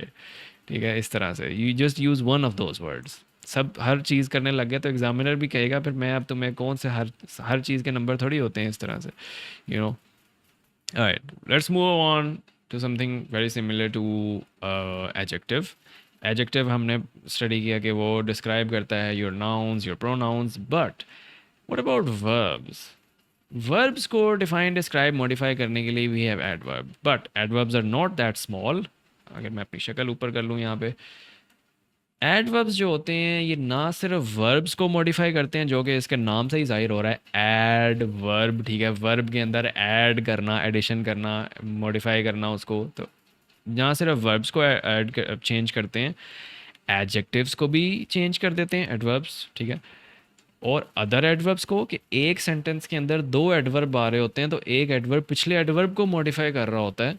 Even entire sentences, पूरे सेंटेंसेस को भी एडवर्ब चेंज कर देता है, मॉडिफाई कर देता है, उसमें कोई ना कोई डिफरेंस डाल देता है। ठीक है, इसकी एग्जांपल्स आपको चाहिए, again shameless plug my course, but in any way, in any shape और form, let's move on to examples quickly. Hard working, very passionately, neatly, carefully. ठीक है, अब कोई काम किसने किस तरह किया। ठीक है, अब as taught the class quickly, उसने तेज़ी से क्लास पढ़ाई। तो teaching a class, taught a class, ठीक है, कैसे पढ़ाई। दैट एडिशन ऑफ इंफॉर्मेशन या that modification, that change into that verb, कि कोई ये काम आपने कैसे किया, क्यों किया, कब किया, ये सब चीज़ें, दीज आर एडवर्ब। आइल्ट्स में आपने एडवर्ब्स नहीं लिखे तो मेरी तरफ से आप चपेड़े खाएंगे। ठीक है, you won't get good marks if you forget to use adverbs. Let's take a look at the types. Adverbs of manner, कि कोई चीज़ किस तरह की गई। She sings softly, he teaches gracefully, he is very fast, Usain Bolt is the fastest person on the planet. ठीक है, you are doing well, ठीक है, you are doing, how are you doing, well, ठीक है, तो that would be an adverb. Adverbs of time, कोई चीज़ कब की गई। Later, yesterday, tomorrow, soon, 6 p.m., 2 p.m., 1 p.m, all of these. अब I taught the class at 6 p.m. कब class पढ़ाई? 6 p.m. जी 6 बजे पढ़ाई। Okay, that would be an adverb of time. All of these words, etc., etc., etc. Adverbs of frequency, how often, कि कितने अरसे बाद, और how often, कब कब, कब अक्सर जो है वो काम किया जा रहा है, किया जाता है। In any case, always, never, rarely, sometimes, all of these are good examples of adverbs of frequency. I always teach a class on Sunday. मैं हर संडे को क्लास, वैसे no, I don't teach any classes on the weekends, but anyways. Adverbs of place, कोई चीज़, कोई काम कहाँ पे किया जा रहा है, कहाँ, किस जगह, किस लोकेशन पे किया जा रहा है। I am teaching inside the house. He is standing outside. You are here. He is there. He is working there. There is a coal mine nearby. So all of these would be adverbs of place, etc., etc. Adverbs of degree कि कोई चीज़ कितनी शिद्दत से की जा रही है. So how much is the force? How much is it being done? ठीक है. Abbas is teaching very passionately. अब very भी आ गया, passionately भी आ गया, तो very would be an adject of degree and passionately would be an adject of adverb of manner. Sorry, I'm stumbling on my words here. Okay. There is also another type of adverb, probability, interrogative, relative. ये कुछ और types हैं, but for the sake of time and for the sake of not keeping this very complex, हम इनमें नहीं जाएंगे. Again, shamelessly plugging my course. You are welcome, more than welcome to purchase it for more detail and more, shebang. Next is preposition, the glue. ठीक है, इसलिए मैंने इसके सामने ये प्यारा सा glue वाला एक icon डाल दिया ताकि आपको याद रहे.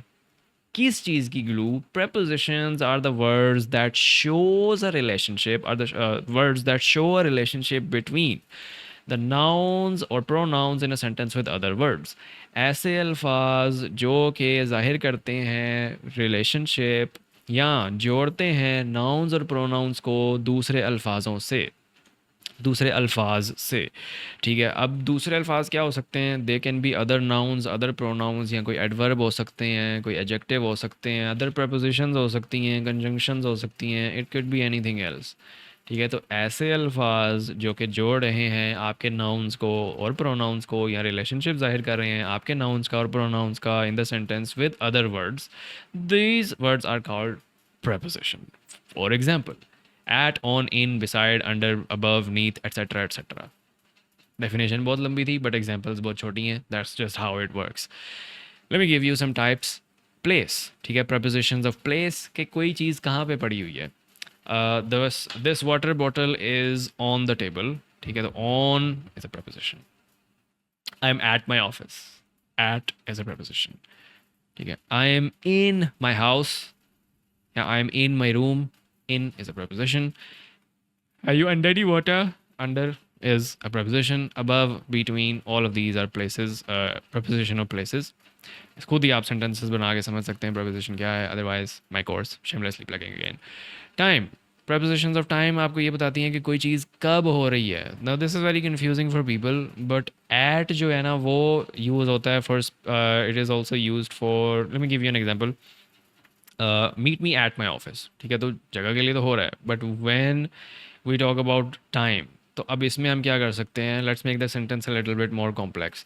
Meet me at my office at 6 PM. ठीक है, so at is use for hours, on is use for dates usually. Meet me on Sunday, meet me on Wednesday at 6 PM. ठीक है, in is use for months. Yes, it is used for month. Meet me in August. August में मिलना है मुझे. Oh, it's September right now when I'm recording this video. So you could say, meet me on Sunday in August at my office on 6 PM. ठीक है. So this is these are prepositions of time. Since, for, during, after, before, all of these. Meet me before the meeting, meet me after the meeting. That would also be a preposition of time.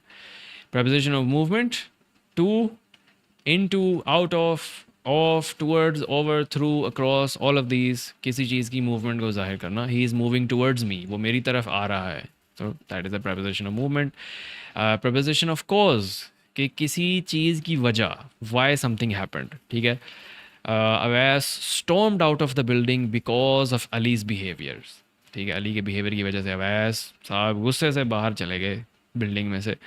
Due to, for, from, all of these good examples of preposition of cause. And we also have one more, preposition of manner. How something is done. ठीक है, किसी चीज़ का होना किस तरह से. तो this class is being taught by Abbas. ठीक है, so that is a good example with, like, as, etc., etc. Okay, that was a lot. ठीक है, we have covered 7 parts of speech in 56 minutes.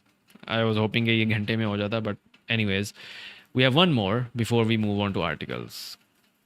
Okay, two more. That was six parts of speech. My bad. We have interjections as well. इस पे मैं ज़्यादा time नहीं लगाऊंगा. Interjection, as you can see from this little icon here, refers to emotion, sudden emotion or reaction. ये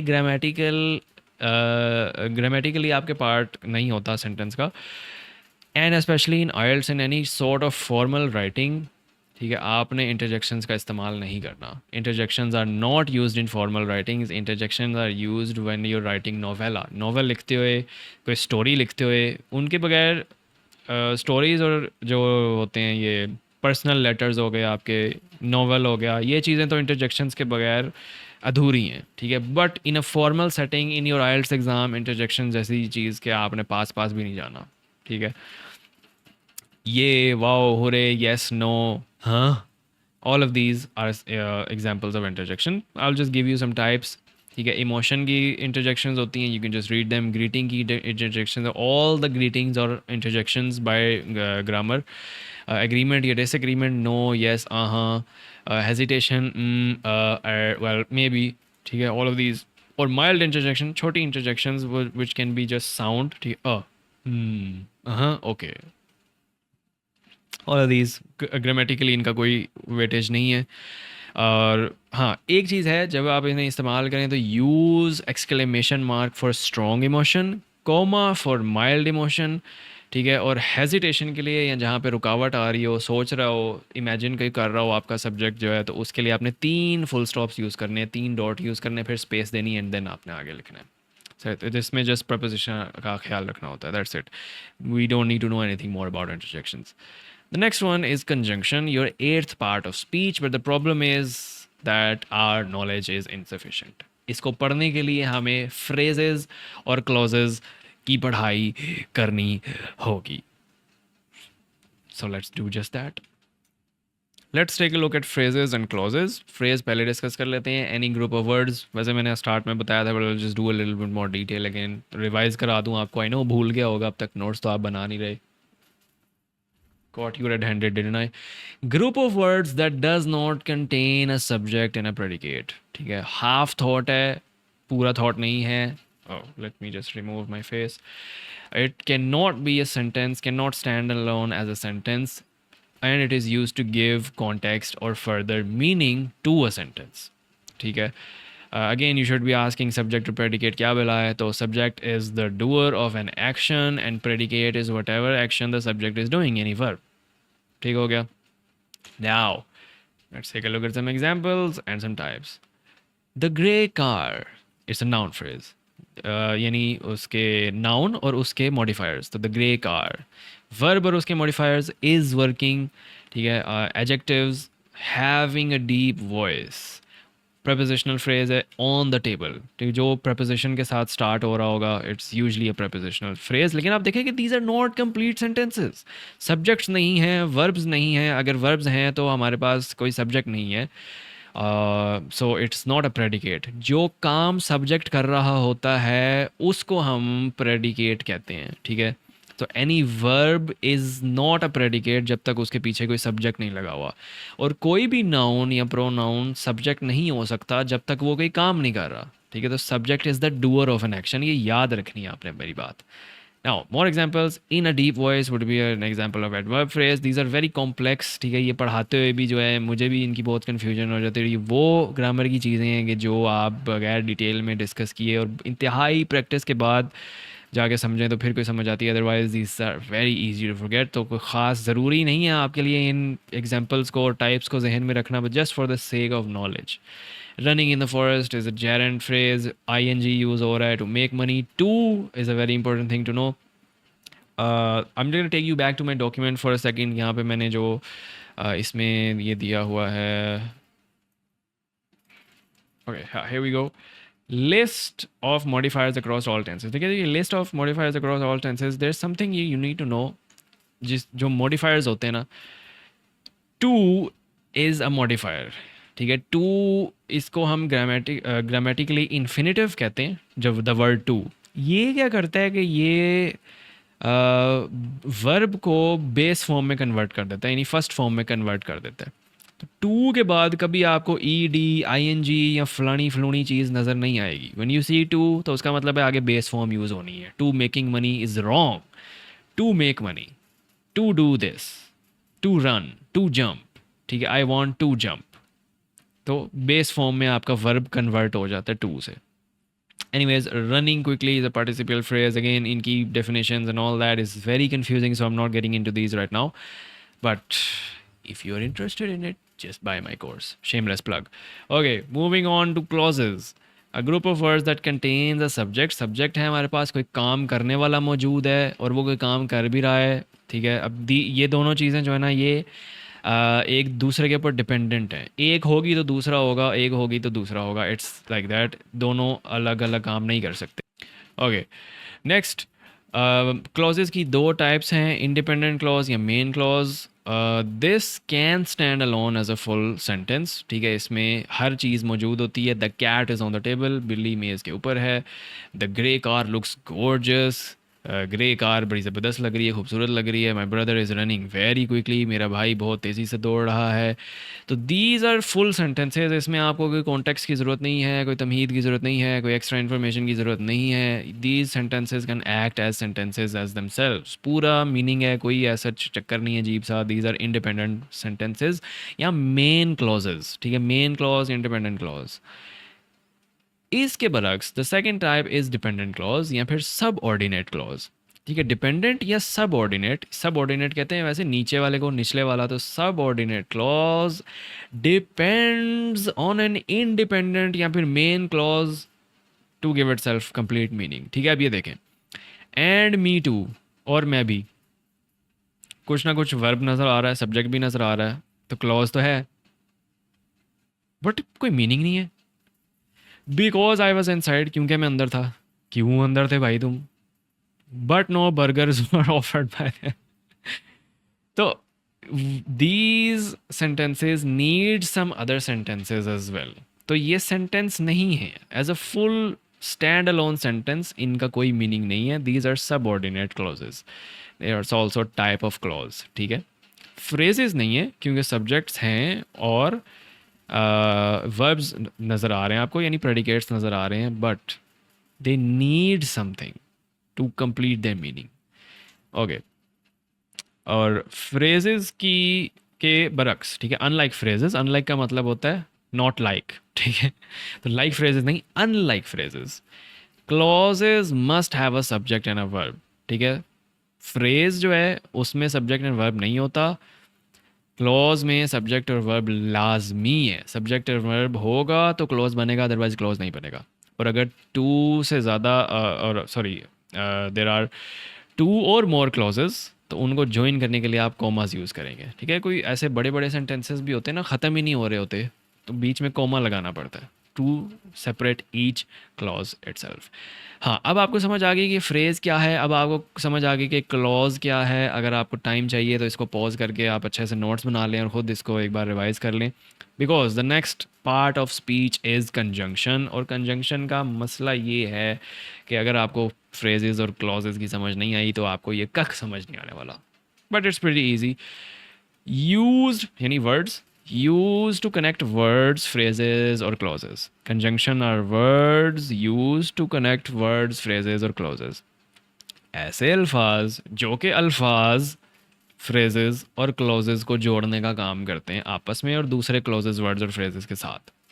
For example, and, for, but, or, although, because, since, etc. etc. इनकी भी कुछ एग्जाम्पल्स हैं, टाइप्स हैं। Let's see, let's take a look. एक सबसे main type है जनाब कोऑर्डिनेटिंग कंजंक्शन, और इक्वल यहाँ पे इसलिए लिखा है क्योंकि कोऑर्डिनेटिंग कंजंक्शन इक्वल वेटेज वाले ग्रामेटिकल क्लॉजेस को, यानी दो इंडिपेंडेंट क्लॉजेस को या दो डिपेंडेंट क्लॉजेस को आपस में जोड़ती है, ठीक है। ये अनइक्वल ग्रामेटिकल पार्ट्स को नहीं जोड़ सकती। अगर एक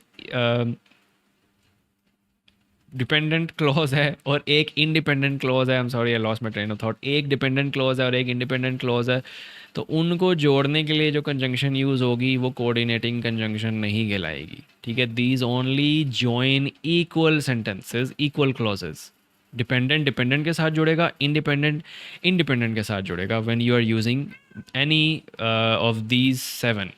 यही सात हैं, इनके अलावा और कोई कोऑर्डिनेटिंग कंजंक्शन नहीं है। फॉर, एंड, नॉर, बट, और, येट, सो। अब ये याद कैसे रहेंगी? ये याद रहेंगी इस वर्ड से, इस एक्रोनिम से। एक्रोनिम वो अल्फाज होते हैं जिनके हर लेटर से कोई नया लफ्ज़ बन रहा होता है, ठीक है। तो फैन बॉयज़, फैन बॉयज़, ये आप याद रखें, ठीक है। अब अगर आप फॉर, एंड, नॉर, बट को हम कवर भी कर लें तो आप एफ से अंदाज़ा लगा सकते हैं, ए से, फॉर, एंड, नॉर, बट, और, येट, सो, कोऑर्डिनेटिंग कंजंक्शंस। इसी तरह वी हैव सब ऑर्डिनेटिंग या फिर डिपेंडेंट कंजंक्शंस। ये जो हैं डिपेंडेंट क्लोजेस को इंडिपेंडेंट क्लोजेस के साथ जोड़ सकती हैं, इसलिए मैंने यहाँ पे डिपेंडेंट लिख दिया ब्रैकेट में, ठीक है। डिपेंडेंट क्लोजेस को इंडिपेंडेंट क्लोजेस के साथ जोड़ सकती हैं, बिकॉज ऑल दो, since, if, when, while, even though. मैं आपको एक एग्जांपल दे देता हूँ। I was working while she was also working, ठीक है। एक सिंपल एग्जाम्पल है ऑफ एन सबऑर्डिनेटिंग कंजंक्शन। क्या हो गया, मेरी बिल्ली को म्याऊं म्याऊं करी जा रही है। मल्टी वर्ड, ठीक है। मल्टी वर्ड कंजंक्शंस, आइदर और, neither nor, not only but also. Not only but also ये पूरी की पूरी एक कंजंक्शन है, but it's a multi word conjunction. काफ़ी सारे अल्फाज मिलके एक कंजंक्शन बना रहे हैं, that is a multi word conjunction. कुछ चीज़ें आपको कंजंक्शंस के हवाले से जहन में रखनी है। Make sure that the verbs are in agreement to one another. आपको ख्याल रखना है कि आपके सेंटेंस में जो कंजंक्शंस लग रही हैं उसमें वर्ब्स जो हैं एक दूसरे के साथ एग्री कर रहे हैं, ठीक है। For example, he not only sings but is also dancing. पहले आपने स्टार्ट किया प्रेजेंट इंडेफिनिट से, अगेन टेंसेस हम आगे पढ़ते हैं अभी, और फिर आप उसको ले गए प्रेजेंट कॉन्टीन्यूस में, ठीक है। Is am are plus I N G आ गया, तो he not only sings but is also dancing. This is grammatically wrong, ठीक है। In this specific case you should have kept the same tense, ठीक है। ही नॉट ओनली सिंग्स, वो सिर्फ गाता नहीं है बल्कि नाचता भी है। He not only sings but also dances, ठीक है। अब ये भी प्रेजेंट इंडेफिनिट है, ये भी प्रेजेंट इंडेफिनिट है। This is the correct way of writing a sentence. Okay, we are moving on to our final big boss of the day. वैसे तो इन्हें डिटरमाइनर्स भी कहा जाता है, but the word I will be using is articles, ठीक है। This is the 9th part of speech, आपके वो पार्ट ऑफ स्पीच जो कि इंतहाई कन्फ्यूजिंग है, और इसमें स्टूडेंट्स अक्सर कंफ्यूज ही रहते हैं कि भाई हमने पता नहीं कौन सा आर्टिकल लगाना है, कब आर्टिकल नहीं लगाना। तो ये चीज़ें जो हैं मैं इंशाल्लाह अभी आपके लिए क्लियर कर दूंगा। वैसे again for more detailed output you can also take a look at my course shameless plugging. Okay, used before a noun to show whether it is specific or general. Articles वो अल्फाज होते हैं जो कि आपको बताते हैं कि कोई नाउन जनरल नाउन है या वो स्पेसिफिक नाउन है। 3 आर्टिकल्स हैं इंग्लिश में, ठीक है। 3 ही हैं बस, इसके अलावा चौथा कोई इन्वेंट मत कीजिएगा। डेफिनेट आर्टिकल है पहला, उसे हम कहते हैं द, इट्स अ टाइप, ठीक है। 2 टाइप्स में ये कन्वर्टेड है, डिवाइडेड है। डेफिनेट आर्टिकल जो कि डिफाइन करता है, स्पेसिफाई करता है, द, ठीक है, डेफिनेट आर्टिकल। और इसके बरक्स इनडेफिनेट आर्टिकल्स हैं जो कि जनरलाइज करते हैं चीज़ों को, आ और एन, ठीक है। उन्हें हम देख लेते हैं अभी। लेट्स स्टार्ट विद द, जो कि ज़्यादा कंफ्यूजिंग है। स्टूडेंट्स को नहीं समझ आती द कब यूज़ करना है, नहीं समझ आती द कब यूज़ नहीं करना, नहीं समझ आती द को कैपिटल कब रखना है, यानी उसका टी कैपिटल कब रखना है। Let me make it easy for you. The simply is use to specify और पॉइंट आउट नाउन्स, स्पेसिफाई करने के लिए, स्पेसिफिक करने के लिए, ठीक है। और it can be use with singular, plural and uncountable nouns. वैसे तो तकरीबन हर चीज़ के साथ ही यूज़ किया जा सकता है। स्पेसिफिकली जो है आमतौर पे इस्तेमाल किया जाता है इसका सिंगुलर्स के साथ, प्लूरल नाउन्स के साथ और अनकाउंटेबल नाउन्स के साथ। काउंटेबल नाउन्स के साथ यूजली इसलिए नहीं किया जाता क्योंकि उनके साथ ऑलरेडी नंबर्स लग जाते हैं, ठीक है। For example there are 4 cars, ठीक है, तो उसके साथ आपको दा लगाने की ज़रूरत नहीं होती। यहाँ I would say these are 4 cars, so you don't exactly need to, लेकिन किसी किसी सेंटेंस में एग्जैजरेशन के लिए फिर भी दा उसके साथ लग जाता है। I will just skip that for now, will move on. Used इस्तेमाल किए जाते हैं इफ़ इट इज़, इट से मुराद द, ठीक है, used if the is a part of the name, for example the United kingdom, ये इसके नाम में शामिल है, तो चाहे द यूके जो है वो आप सेंटेंस के दरमियान में लिख रहे हो, आपने टी कैपिटल लिखना है। The United states of America में द का टी कैपिटल लिखना है ऑलवेज, ठीक है, और द लगेगा उसके साथ। द पैसिफिक ओशन के साथ भी द लग रहा है और उसका टी कैपिटल भी आ रहा है। नाम का हिस्सा है तो ज़रूर लिखेंगे, और सिर्फ लिखेंगे नहीं, टी कैपिटल कर देंगे, चाहे वो सेंटेंस के दरमियान में क्यों ना आ रहा हो। I am visiting the UK, the का टी बड़ा, ठीक है।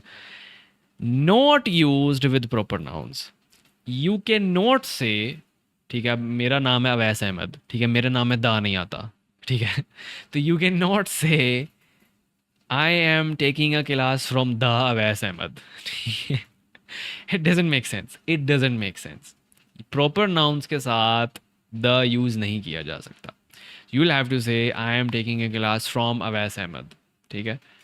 Never ever ever use the with proper nouns unless and until कोई बहुत ज़्यादा एग्जैजरेशन करनी हो, but still in an formal settings आप प्रॉपर नाउन के साथ द यूज़ नहीं करते। वाई भी बड़ी रॉन्ग आती है, बिकॉज इट इज़ रॉन्ग, ठीक है।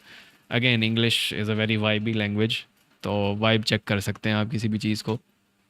अगेन यूज्ड विद सुपरलेटिव्स, अब ये सुपरलेटिव क्या बला थी, भूल गए ना।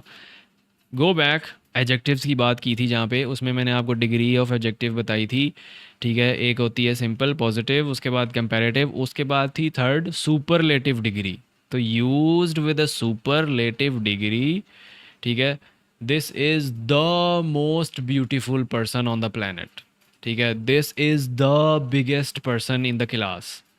तो सुपरलेटिव्स को क्योंकि हमने स्पेसिफाई करना होता है, उनके साथ द लगाना फिर ज़रूरी हो जाता है, ठीक है। इसी तरह ऑर्डिनल्स, यानी फर्स्ट सेकंड थर्ड फोर्थ, इस तरह के नंबर्स की काउंटिंग जो होती है उसे हम ऑर्डिनल्स कहते हैं। तो for example you ask me A question कि भाई विच चेयर डू यू लाइक, मैं कहूँगा द फर्स्ट वन, यार पहली वाली। ये मैं कहता हूँ द सेकंड वन। तो अब इसमें क्योंकि मैंने उसे स्पेसिफाई करना है तो द लगाना ज़रूरी है, ठीक है। तो सुपरलेटिव्स के साथ और ऑर्डिनल्स के साथ द ज़रूर लगेगा।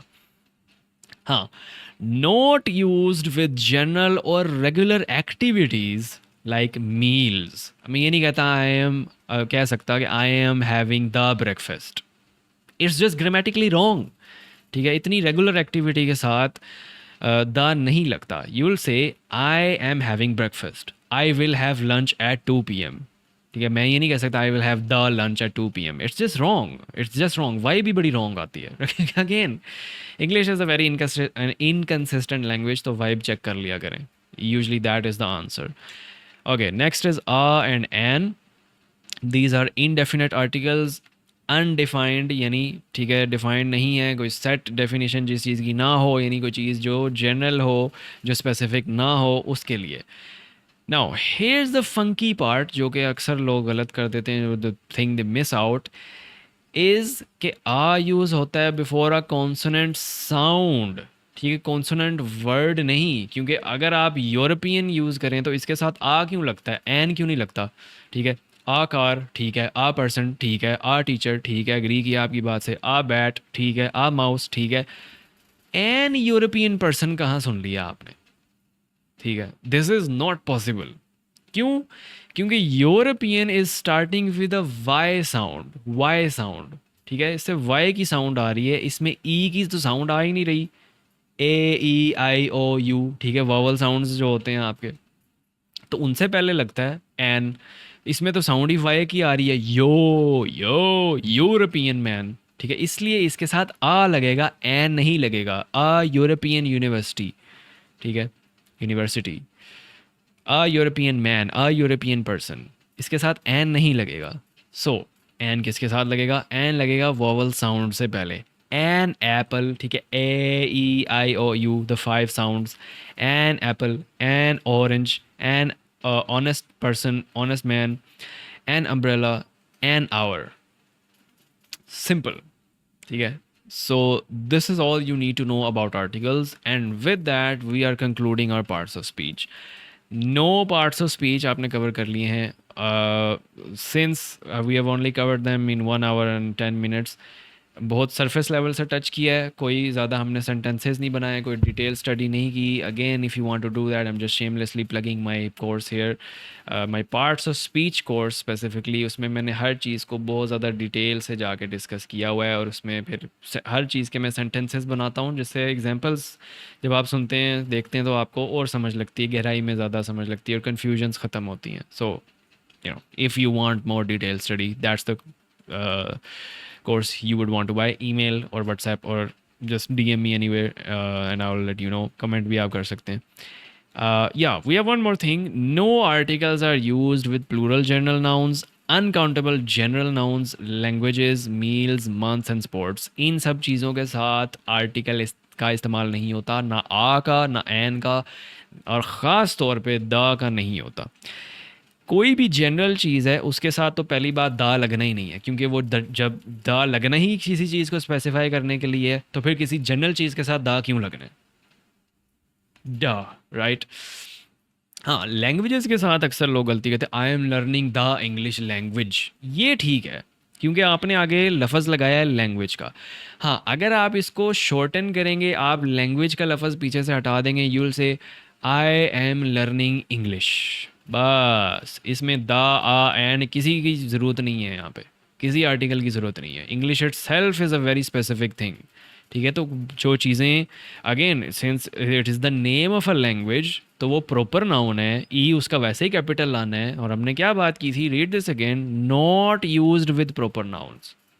आई एम लर्निंग फ्रेंच, मुझे दा लगाने की ज़रूरत ही नहीं है, it's already very specific. Proper nouns बहुत स्पेसिफिक होते हैं, इसलिए तो उनका नाम होता है, राइट, प्रॉपर नाम होता है. तो you don't need to use the with them, very easy. Same thing with months और मील्स, ब्रेकफास्ट लंच डिनर के साथ मैंने आपको एग्जांपल दे दी है. महीनों का क्योंकि ऑलरेडी नाम होते हैं, कैपिटल आते हैं उनके लेटर्स, जनवरी का जे बड़ा, फरवरी का फे एफ बड़ा. ठीक है, तो दोज आर मंथ्स, उनके साथ हम नहीं यूज़ करते article. Likewise sports, the basketball नहीं हो सकता. ठीक है, द फुटबॉल नहीं हो सकता, ही इज़ प्लेइंग फुटबॉल. ठीक है, सिंपली द नहीं लगता because it is a name of the sport. ठीक है. Alright, so this is all you need to know about articles. और यहाँ पे हम अपना जो पार्ट 1 ऑफ दिस वीडियो है, यानी पार्ट्स ऑफ स्पीच वाला पार्ट, उसको कब कंक्लूड करते हैं. And what you need to know, वैसे मैं आपको एक रिवीजन दे दूँ यहाँ पे, हमने जो है क्या क्या डिस्कस किया है और क्यों हमने जो है चीज़ें वो डिस्कस की हैं, and why is it important from an IELTS point of view. तो ये मैं बस थोड़ा सा आपको बता दूँ before we move on to tenses. We started with the absolute basic. ठीक है, अल्फ़ाबेट से हमने स्टार्ट किया, लेटर हमने देखा, वर्ड्स, सेंटेंसेस, फ्रेजेस, क्लॉजेस. ठीक है, we looked at all of those. और फिर हमने जो है parts of speech, I feel like लोग इसके नाम पे ना ज़्यादा फोकस करते हैं, ना ज़्यादा गौर करते हैं और भूल जाते हैं इसको. ठीक है, the name is literally parts of speech, तकरीर के हिस्से, right. So and I already said in the beginning of this video कि यहाँ तकरीर से मुराद, स्पीच से मुराद जस्ट तकरीर नहीं है. It just doesn't mean spoken English, it means all sorts of English, written and spoken, all kinds of English. ठीक है, because it's consistent throughout. ठीक है, किसी भी मीडियम ऑफ कम्युनिकेशन में आप जो मर्ज़ी कम्युनिकेशन ऑफ मीडियम हो आपका, चाहे लिसनिंग, रीडिंग, स्पीकिंग, राइटिंग, जो सारी चीज़ें आपकी जो जज की जाती हैं आइल्स में, the basic rules of grammar stay the same. ठीक है, तो अब हमने क्या किया हुआ इंग्लिश में, हर किस्म के अल्फाज को उनके ग्रामेटिकल वेटेज के मुताबिक डिवाइड किया हुआ है इन 9 पार्ट्स ऑफ स्पीच में, जो मैंने अभी आपको रिवाइज़ कराए हैं ऊपर ऊपर से एटलीस्ट. और उसमें कॉमन मिस्टेक्स मैंने आपको बता दी हैं क्या क्या होती हैं. तो अब आपको ये करना चाहिए with this new found knowledge, या फिर विद दिस रिवाइज्ड नॉलेज, कि आपको ये देखना चाहिए आपके कौन से पार्ट्स ऑफ स्पीच वीक हैं, कौन से पार्ट्स ऑफ स्पीच आपको तंग करते हैं, कौन से पार्ट्स ऑफ स्पीच यूजली आपके गलत होते हैं, किन पार्ट्स ऑफ स्पीच की वजह से आपको सेंटेंसेस बनाने में दिक्कत होती है, कौन से पार्ट्स ऑफ स्पीच आप आगे पीछे कर देते हैं, कहाँ पे क्या इश्यूज़ आ रहा है. यू नीड टू जज दिस योर सेल्फ. ठीक है, या फिर किसी इंग्लिश टीचर की आप हेल्प ले सकते हैं. Of course my courses are available for that.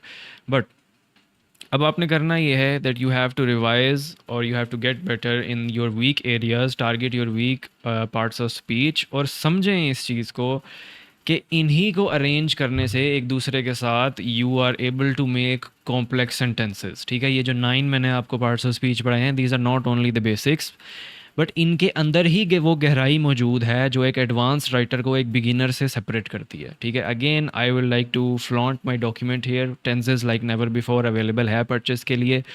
DM, comment, WhatsApp, email, जो मर्ज़ी आप करना चाहें आप कर सकते हैं। डायरेक्टली मुझसे आप परचेज़ कर सकते हैं। It is a password protected, तो अगर कोई आपको उसके ऐसी कॉपी भेज रहा है which is not password protected, तो don't trust anyone and don't trust anyone who is trying to be me in the comments, ठीक है। you can only purchase this document directly from me।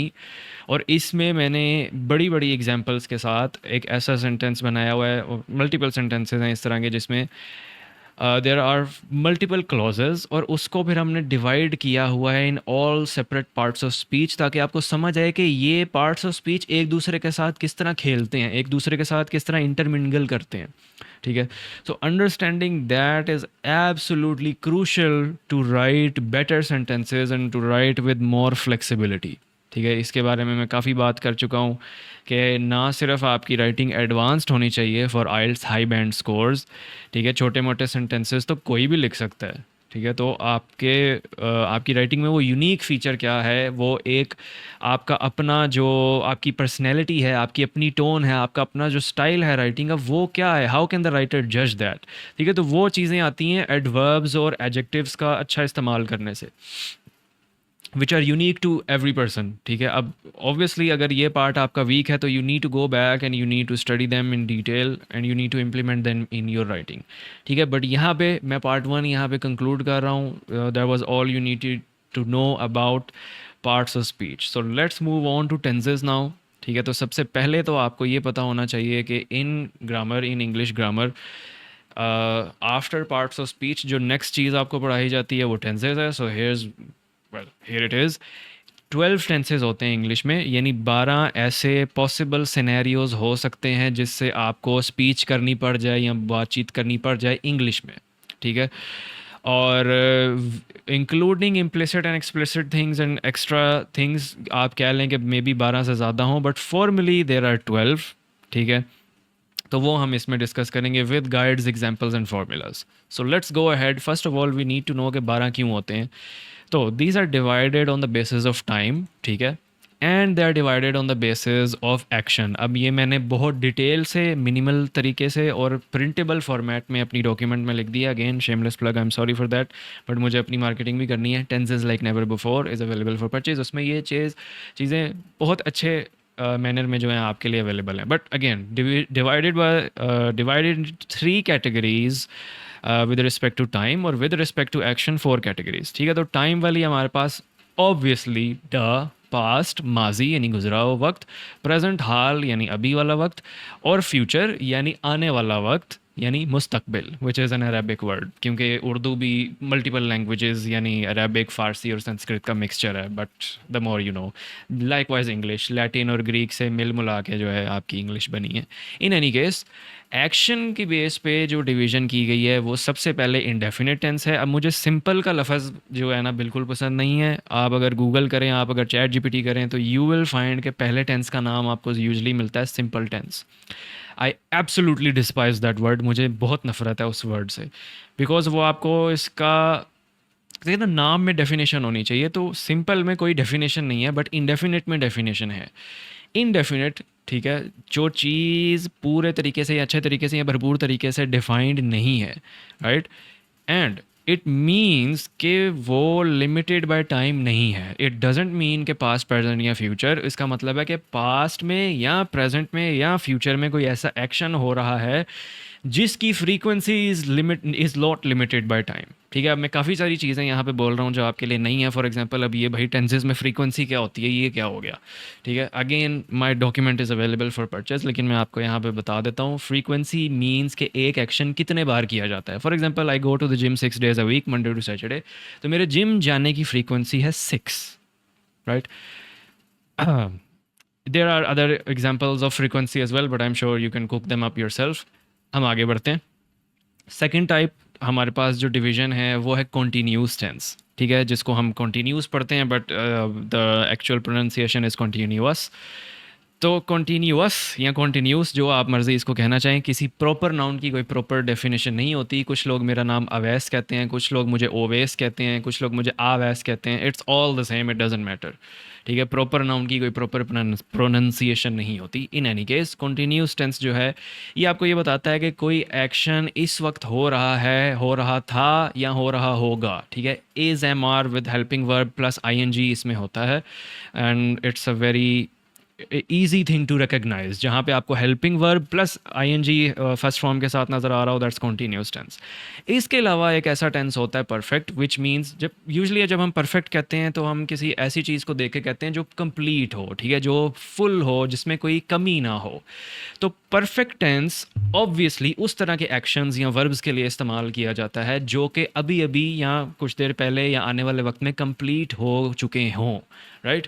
So if an action is completed, it has just happened, उसके लिए हम perfect tense use करते हैं, जिसमें जिसकी पहचान है कि इसमें हैज़, हैव या हैड लग रहा होगा। अब ये तीन बलाएँ जो हैं, और ये इज़, एम आर और वाज, वर, विल, ये विल भी जो है ये कब आनी है, कहाँ आनी है, अगेन मेरी डॉक्यूमेंट में ईजी तरीन तरीके से प्रिंटेबल फॉर्मेट में सब ये चीज़ें लिखी हुई हैं। You can purchase that and you can review it as many times as you want. In any case आगे बढ़ते हैं। We also have one more tense जो कि परफेक्ट और कॉन्टीन्यूस को मिला के बनता है। It is known as perfect continuous, जो कि उसमें क्या होता है, परफेक्ट से हैज़, हैव, हैड, इन तीनों में से भी कोई आ रहा होता है, डिपेंडिंग कि आप पास्ट में हैं, प्रेजेंट में हैं, फ्यूचर में हैं। ठीक है, और इसमें जो है आई एन जी भी आ रहा होता है। ठीक है, विद परफेक्ट हैज़, हैव जब लगता है तो फिर क्या होता है कि आपका जो वर्ब है वो थर्ड फॉर्म में कन्वर्ट हो जाता है। वो मैं आपको एग्जांपल्स के साथ अभी दिखाता हूँ आगे। But in the perfect continuous tense, क्योंकि हेल्पिंग वर्ब लगा होता है पीछे, ठीक है, तो इज एम आर के साथ जो है ना, जब हैज़, हैव आ जाता है तो मिक्सचर कुछ इस तरह का होता है कि आपका वर्ब थर्ड फॉर्म में कन्वर्ट नहीं होता और उसके साथ आई एन जी लग जाता है। But that being said, let's move on and try to break each and every one of these down. अब again ये तो आप कहेंगे कि भाई ये 3 हैं और ये 4 हैं, तो 3 और 4 तो 7 होते हैं, तो ये 12 कैसे हो गए? इन पास्ट ये चारों होते हैं, प्रेजेंट में भी ये चारों होते हैं, और फ्यूचर में ये चारों होते हैं। तो 4 4 8 प्लस 4 12। ठीक है, in each of these I will repeat my self, past, present and future, her time के टेंस में 4 किस्म के एक्शंस के टेंस बनाए जा सकते हैं। तो 4 4 4 is 12। Let's move on and discuss the present tense with guide and examples, ताकि आपको भरपूर तरीके से, अच्छे तरीके से समझ आ जाए। But because this is a free video, free lecture, तो इसमें मैं सिर्फ पॉजिटिव सेंटेंसेस को टच कर रहा हूँगा। इन माई डॉक्यूमेंट मैंने नेगेटिव सेंटेंसेस के और इंटेरोगेटिव सेंटेंसेस के भी फॉर्मूले दिए हुए हैं, along with examples, along with की फीचर्स, बहुत डिटेल में पूरे पेज के की फीचर्स जो कि आपको गहराई तक बताते हैं कि क्या हो रहा है, क्यों हो रहा है, और वो उसको कैसे आपने अपने जहन में रखना है। In any case we'll start with indefinite, go on to continuous, then perfect, and then perfect continuous. So let's start with indefinite or simple tense. Present indefinite tense. ठीक है, we are talking about present. So let me, मैं अपने आप को नीचे ले जाता हूँ. I'm gonna block your coffee for now. Okay. So present tense का structure simply ये है, subject, काम करने वाला, plus verb, यानी सब्जेक्ट के बाद वर्ब आ गया आपका अगला वर्ड, उसके बाद उसमें आपने एस ई एस का इजाफा करना है। ठीक है, ये एस ई एस का इजाफा जो होता है ये सिर्फ और सिर्फ सिंगुलर के साथ होता है, ये प्लूरल के साथ नहीं होता। प्लूरल्स के साथ जो आपका वर्ब होता है वो बेस फॉर्म में ही रहता है, उसको वर्ब की फिफ्थ फॉर्म यानी थर्ड पर्सन सिंगुलर वो नहीं लगती, एस ई एस का इजाफा उसमें नहीं होता। Right, so subject verb plus S E S, verb के आगे मैंने फर्स्ट फॉर्म नहीं लिखा, it means it's just first form. ठीक है, सेकंड थर्ड नहीं लिखा हुआ, कीप इन माइंड, यहाँ मैं लिखना भूल गया था। वर्ब फर्स्ट फॉर्म यानी base form, S E S, और उसके बाद आपका ऑब्जेक्ट आ गया। ठीक है, ये हो गया सिंपल स्ट्रक्चर। ठीक है, ठंडा स्ट्रक्चर जिसमें आपको 5 to 6 बैंड्स मिल जाएंगे। If you want to write 7 और 7 प्लस बैंड्स के सेंटेंसेस, तो फिर आपको ये वाला स्ट्रक्चर यूज़ करना है, structure for high band score. पहले आप कोई एडजेक्टिव लगाएं, ठीक है, and I am skipping all the के डिटरमाइनर लग रहे हैं, आर्टिकल्स वगैरह, प्रपोजिशंस लग रही हैं, वो सब चीज़ें अंडरस्टूड हैं, वो आपको पता होनी चाहिए। नहीं पता तो again my document is available for purchase. Adjective लगाया यानी सब्जेक्ट को डिफाइन करेंगे, उसको डिस्क्राइब करेंगे, फिर आप वर्ब के साथ ईएस वगैरह लगा रहे हैं, वो ऐसे ही आएगा, ऑब्जेक्ट वैसे ही आ गया। एंड पे आप एडवर्ब भी लगाएं, ठीक है। जो काम हो रहा है, हमने क्या बात की थी, एडवर्ब जो है वो ना सिर्फ वर्ब में कोई तब्दीली करता है या एडिशन करता है या हमें उसके बारे में कॉन्टेक्स्ट देता है, बल्कि पूरे सेंटेंस को ही चेंज कर सकता है, ठीक है। तो आप एंड पे एडवर्ब लगाएं। I will give you an example, he writes letter, ठीक है। अब ये पहले वाले स्ट्रक्चर में है, देखें कितना सिंपल सेंटेंस है। सब्जेक्ट आ गया ही, वर्ब आ गया राइट्स। अब ई एस का इजाफा क्यों हुआ है राइट में? क्योंकि ये सिंगुलर सब्जेक्ट है, मैंने कहा था एस ई एस लगना है सिंगुलर के साथ, ठीक है, थर्ड पर्सन सिंगुलर। तो राइट्स लेटर्स, अब लेटर्स में क्यों ऐसा आ रहा है? ये एस के बगैर भी लिख सकते हैं, लेकिन फिर पीछे ए लग जाएगा, ही राइट्स अ लेटर, वो एक ख़त लिखता है, ठीक है। But right now it is he rights letters, वो खतूत लिखता है, ठीक है। ख़त की जमा होती है खतूत। सो नाउन में एस ई एस का कोई रिलेशन नहीं है कि आपके वर्ब के साथ क्या हो रहा है। नाउन नाउन का जो एस है वो कम्प्लीटली इंडिपेंडेंट है, ठीक है। मेरे पास एक बोतल है तो मेरे पास 10 बॉटल्स भी हो सकती हैं, मेरे पास एक फ़ोन है तो मेरे पास 10 फ़ोन्स भी हो सकते हैं। मैं ये भी कह सकता हूँ I am grabbing one item, मैं ये भी कह सकता हूँ I am grabbing two items. S लग गया तो इट इज़ कम्प्लीटली इंडिपेंडेंट कि वर्ब क्या हो रहा है, ग्रैबिंग वो उधर का उधर ही है। बट जितनी चीज़ें मैं पकड़ लूँ मैं फिर उतने उसके साथ एस या नंबर्स उसके साथ लगा सकता हूँ। तो noun is completely independent of your verb, ठीक है। ये अक्सर स्टूडेंट्स कहते हैं कि जी लेटर्स में एस क्यों आ गया, ठीक है। तो इट्स कम्प्लीटली इंडिपेंडेंट, यहाँ पे आपको परेशान होने की ज़रूरत नहीं है। जो एस ज़रूरी है वो है कि ही शी इट के साथ एस ई एस का इजाफा करेंगे आप उसके वर्ब में, तो ही राइट लेटर्स नहीं होगा, ही राइट्स लेटर्स होगा। इतनी बेसिक है ना ये चीज़, और इतनी मिस्टेक्स होती हैं इसकी मेरे तमाम आइल्स स्टूडेंट्स की तरफ से कि बस मैं क्या बताऊँ आपको। अच्छा, अब दूसरे सेंटेंस में मैंने ये किया है कि स्ट्रक्चर लिया नीचे वाला जो एडवांस स्ट्रक्चर है, और उसमें मैंने सिंगुलर के बजाय प्लूरल कर दिया ताकि आपको फ़र्क वाज़ह नज़र आ जाए कि प्लूरल्स के जो वर्ब हैं वो किस तरह अपनी बेस फॉर्म में बरकरार रहते हैं। द एस्पायरिंग राइटर्स, ठीक है। अब सिर्फ राइटर्स नहीं और एक राइटर नहीं, अब हमारे पास सब्जेक्ट्स ज़रा मल्टीपल हो गए हैं तो हमें आर्टिकल लगाना पड़ा साथ। हटा भी दें इसको तो एस्पायरिंग राइटर्स भी ठीक हो सकता है, उसमें कोई इशू नहीं है। तो द एस्पायरिंग राइटर्स या फिर aspiring writers write letters passionately, ठीक है। तो when you have a plural subject, यानी they, them, we, I you होता वैसे सिंगुलर है लेकिन ग्रामेटिकली प्लूरल होता है, ठीक है। आई के साथ भी एस ई एस का इजाफा नहीं होता। सो आई राइट लेटर्स, दे राइट लेटर्स, ठीक है, वी राइट लेटर्स, लेकिन एडजेक्टिव लगाएं, दी एस्पायरिंग राइटर्स, ठीक है। राइट लेटर्स लिखते हैं खतूत पैशनेटली, बहुत पैशन के साथ, मोहब्बत के साथ या फिर जज्बे के साथ, whatever word you want to use.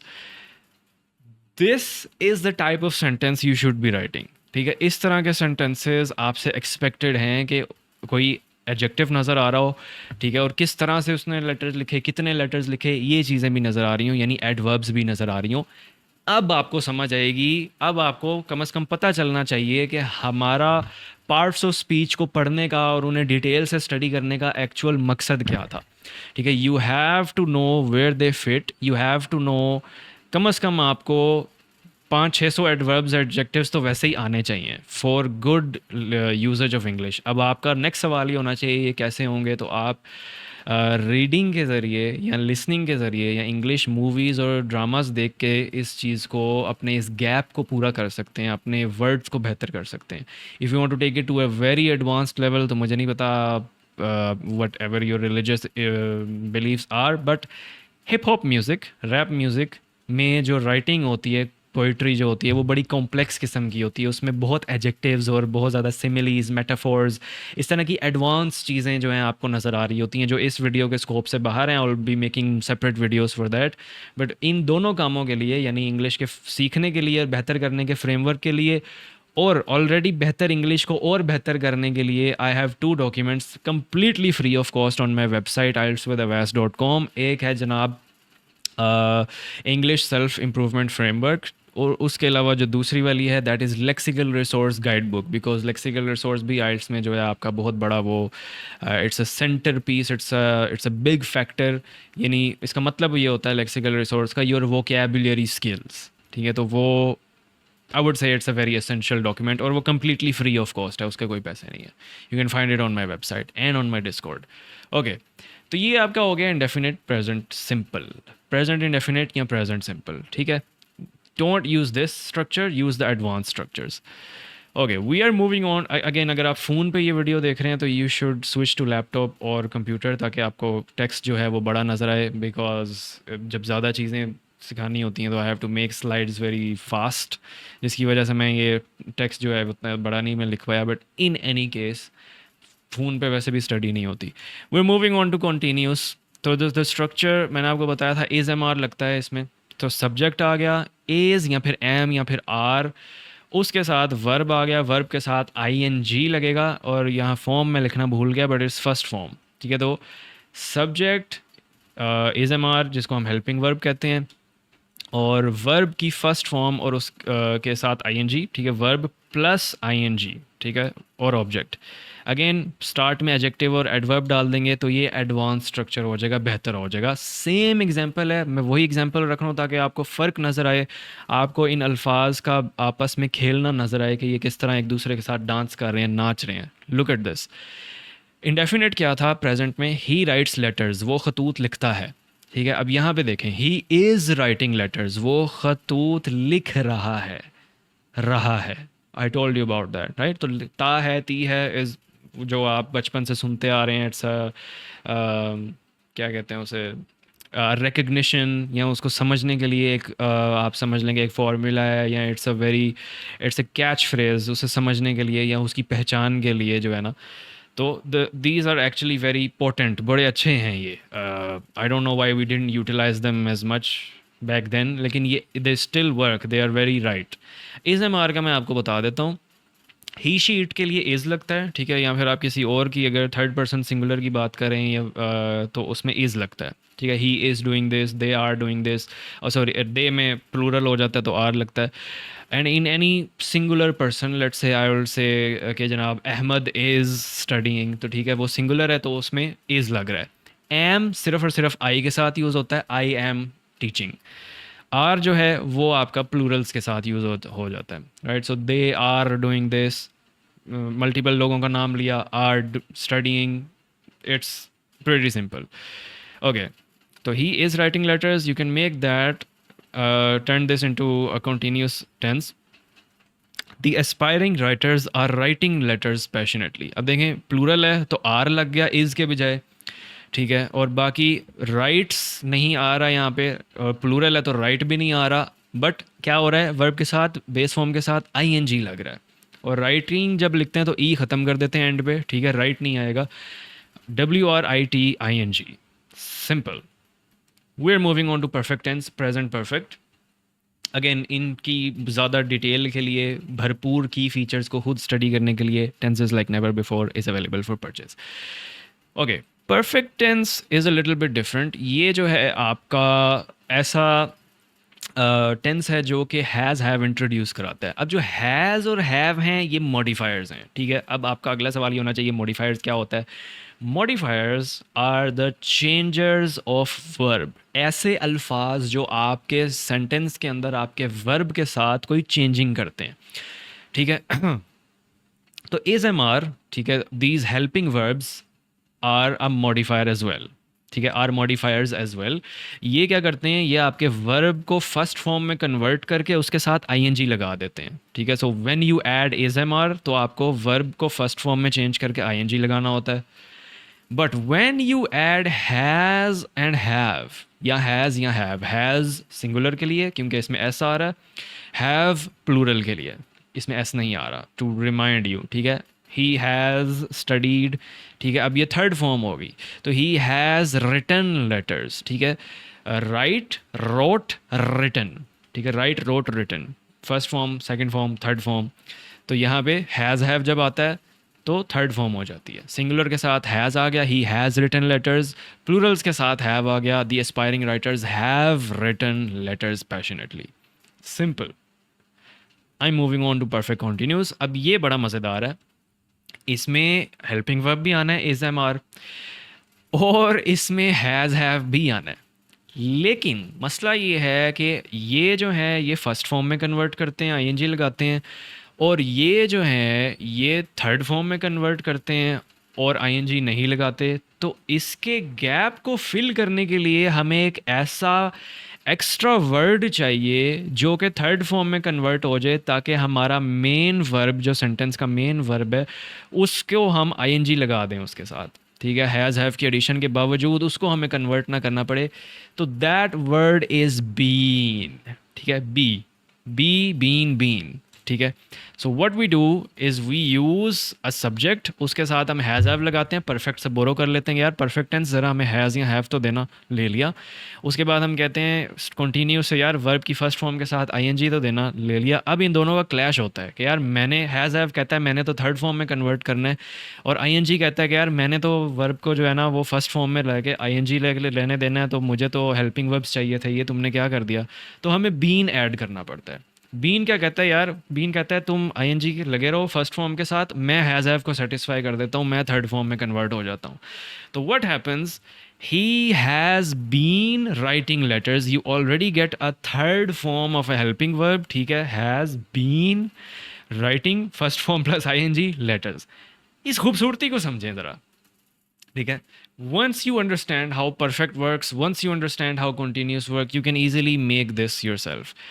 हाँ, अब इसमें एक चीज़ मैंने मिसिंग जानबूझ के रखी है, because I don't want to give you everything for free obviously. हर चीज़ खोल खोल के बयान की गई है मेरी डॉक्यूमेंट में, but I am just going to tell you here कि ये वो सेंटेंस है जिसमें एडवर्बियल लगाना जो है वो ज़्यादा फ़ायदेमंद होता है आपके लिए। एडवर्बियल मीन्स सिंस या फॉर। तो आपके जहन में अगर सिंस और फॉर आया था पहले, तो वो it's definitely a part of perfect continuous. ठीक है, परफेक्ट कॉन्टीन्यूस में सिंस और फॉर के साथ एडवर्बियल लगाया जाता है, यानी आपके वर्ब को डिटेल दी जाती है और सेंटेंस को बड़ा किया जाता है। For example, the aspiring writers have been writing letters passionately since 1937। The aspiring writers have been writing letters passionately for a few years। अब ये सिंस कब लगता है और ये, ओ माय गॉड, अब ये सिंस कब लगता है और फॉर कब लगता है, इसको जानने के लिए you can have to buy my document. We are moving on to past.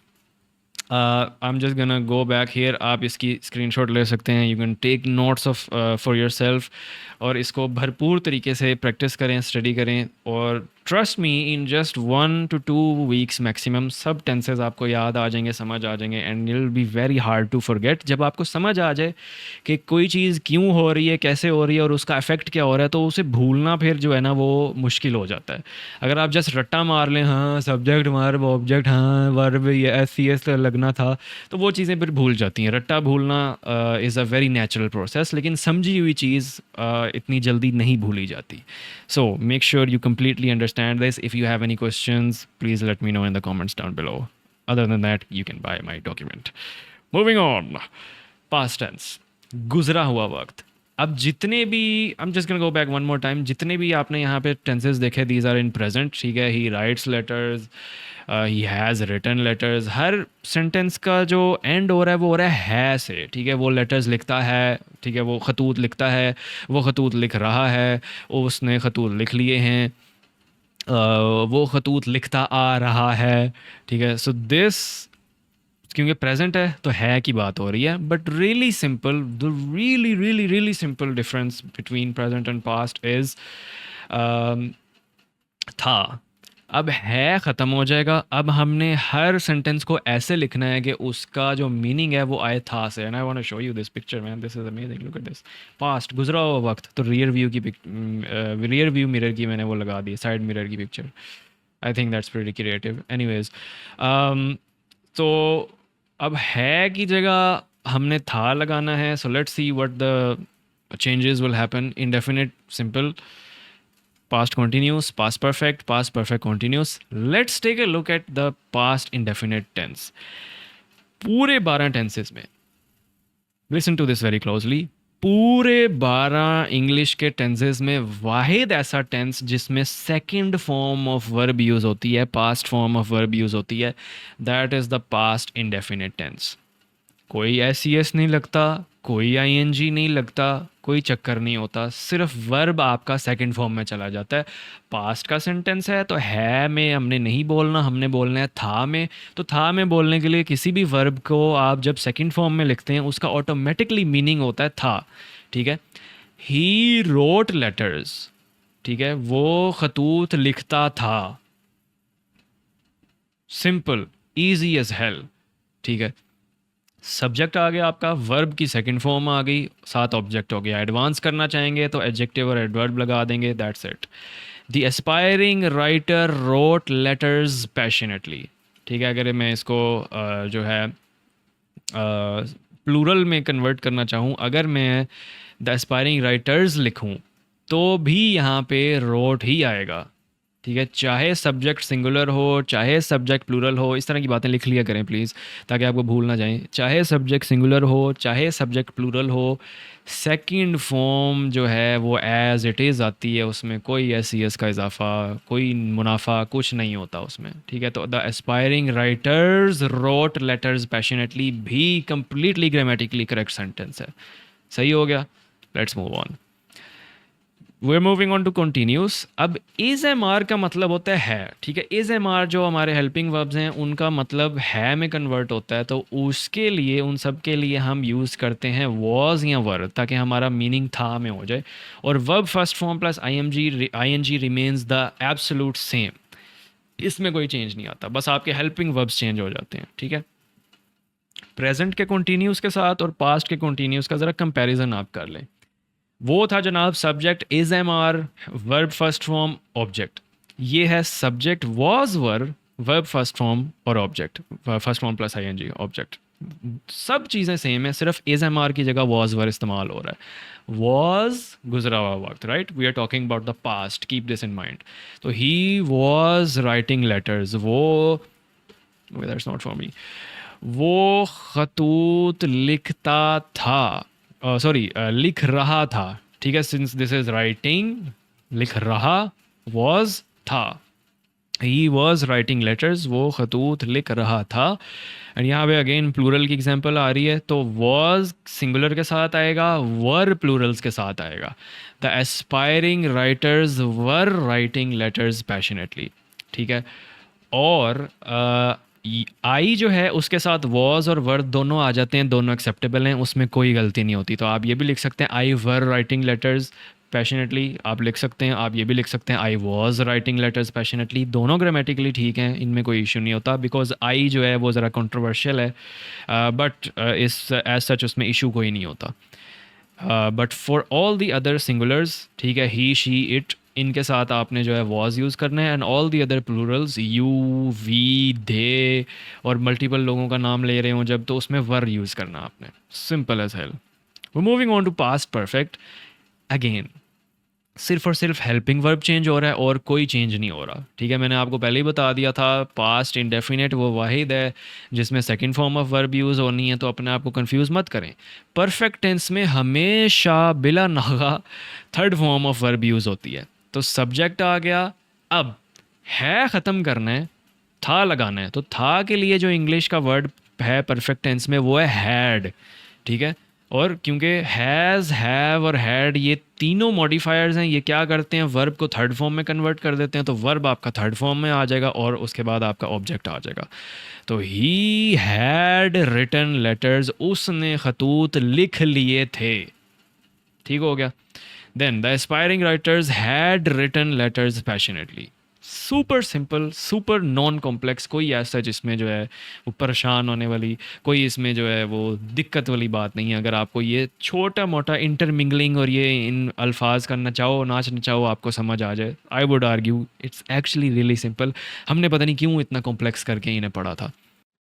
Okay, सो एक और चीज़ ये कि परफेक्ट टेंस जो है ना, पास्ट परफेक्ट, इसमें एक ही वर्ड आ रहा है। ठीक है, हैज़ और हैव दोनों को, प्लूरल और सिंगुलर के लिए दोनों को एक लफ्ज़ रिप्लेस कर रहा है, हैड। हैज़ और हैव दोनों का मतलब था है। ठीक है, इन दोनों का मतलब है होता है, और वो क्योंकि प्रेजेंट में थे। अब ये है पास्ट। पास्ट में इंग्लिश में सिंगुलर और प्लूरल दोनों के लिए एक ही वर्ड है, हैड। तो ये आप ज़रा याद रखिएगा, इसलिए मैंने रिपीट किया, दोबारा आप एग्जाम्पल्स देख लें। He had written letters, ठीक है, द एस्पायरिंग राइटर्स प्लूरल हो गया, they aspiring writers had written letters passionately. ठीक है, सेम चीज़ आ गई इसमें, बस हैड का आपने ख्याल रखना है। अब सवाल ये है कि परफेक्ट कॉन्टीन्यूस में क्या होगा। तो अगर आप प्रेजेंट परफेक्ट कॉन्टीन्यूस का जो स्ट्रक्चर है वो ज़रा अपने जहन में लेके आएँ, तो दैट वाज सब्जेक्ट, ठीक है, हैज़ या हैव, और उसके साथ बीन, और उसके साथ कॉन्टीन्यूस में से वर्ब की फर्स्ट फॉर्म प्लस आईएनजी। ठीक है, जो परफेक्ट की थर्ड फॉर्म थी उसको हमने डिसमिस करा दिया, उसको हमने साइड पे कर दिया। तो सेम स्ट्रक्चर रहता है, लेकिन हमने क्योंकि है ख़त्म करना है, हमने था लगाना है। ठीक है, करता आ रहा है नहीं, करता आ रहा था, तो उसके लिए हम हैड बोरो करेंगे, एंड दैट्स इट। इसमें और कोई चेंज नहीं है। तो सब्जेक्ट हैज़ हैव की जगह हैड बीन, वर्ब की first form plus ING, object. Start और एंड में एडजेक्टिव एडवर्ब्स लगा देंगे अच्छे तरीके से, क्लॉजेस लगा के, कॉमे शोमे लगा के, बड़े बड़े सेंटेंसेस लिख देंगे तो बात पक्की हो जाएगी। तो he had been writing letters, the aspiring writers had been writing letters passionately. ठीक हो गया। वो खतूत लिखता आ रहा था। और एस्पायरिंग का वैसे मैंने अभी तक मतलब नहीं बताया। It means to aspire to something, यानी किसी चीज़ की ख्वाहिश रखना। तो ख्वाहिशमंद, लिखाई का क्या होगा, राइटर्स लिखने वाले, खतूत निगार आई गेस, लिखने वाले कह लेते हैं। तो ख्वाहिशमंद लिखने वाले, ख्वाहिशमंद खतूत लिखने वाले जज्बे से खतूत लिखते आ रहे थे। Right, that's how the translation would go. In any case I would say that's enough about past. अब हम फ्यूचर पे जाते हैं। So the future tense with guided examples बहुत सिंपल है, बहुत सिंपल है। गौर से एक बार देख लेंगे, इंशाल्लाह आपको याद हो जाएगा और भूलेगा नहीं। So indefinite, continuous, perfect, perfect continuous. Again time के ऊपर चार चार divisions. The future simple tense और the future indefinite tense simply includes the word will. ठीक है, अब है ख़त्म हो गया क्योंकि प्रेजेंट की बात नहीं हो रही। अब था ख़त्म हो गया क्योंकि पास्ट की बात नहीं हो रही। अब बात हो रही है होगा या करूँगा या करेगा। ठीक है, अब होने वाले वक्त की, आने वाले वक्त की बात की जा रही है। तो उसमें इंग्लिश का लफ्ज़ जो हम यूज़ करते हैं वो है विल, करेगा। You can think of it as, जब किसी कोई मरने वाला होता है और वो अपनी विल लिखता है, राइट, वो अपनी वसीयत लिखता है कि भाई मुझे ये होना है। तो इट्स ये इशारा करता है, निशानदेही करता है आने वाले वक्त की तरफ, राइट। तो ही विल राइट लेटर्स, वो खतूत लिखेगा। ठीक है, the aspiring writers will write letters passionately. ठीक हो गया।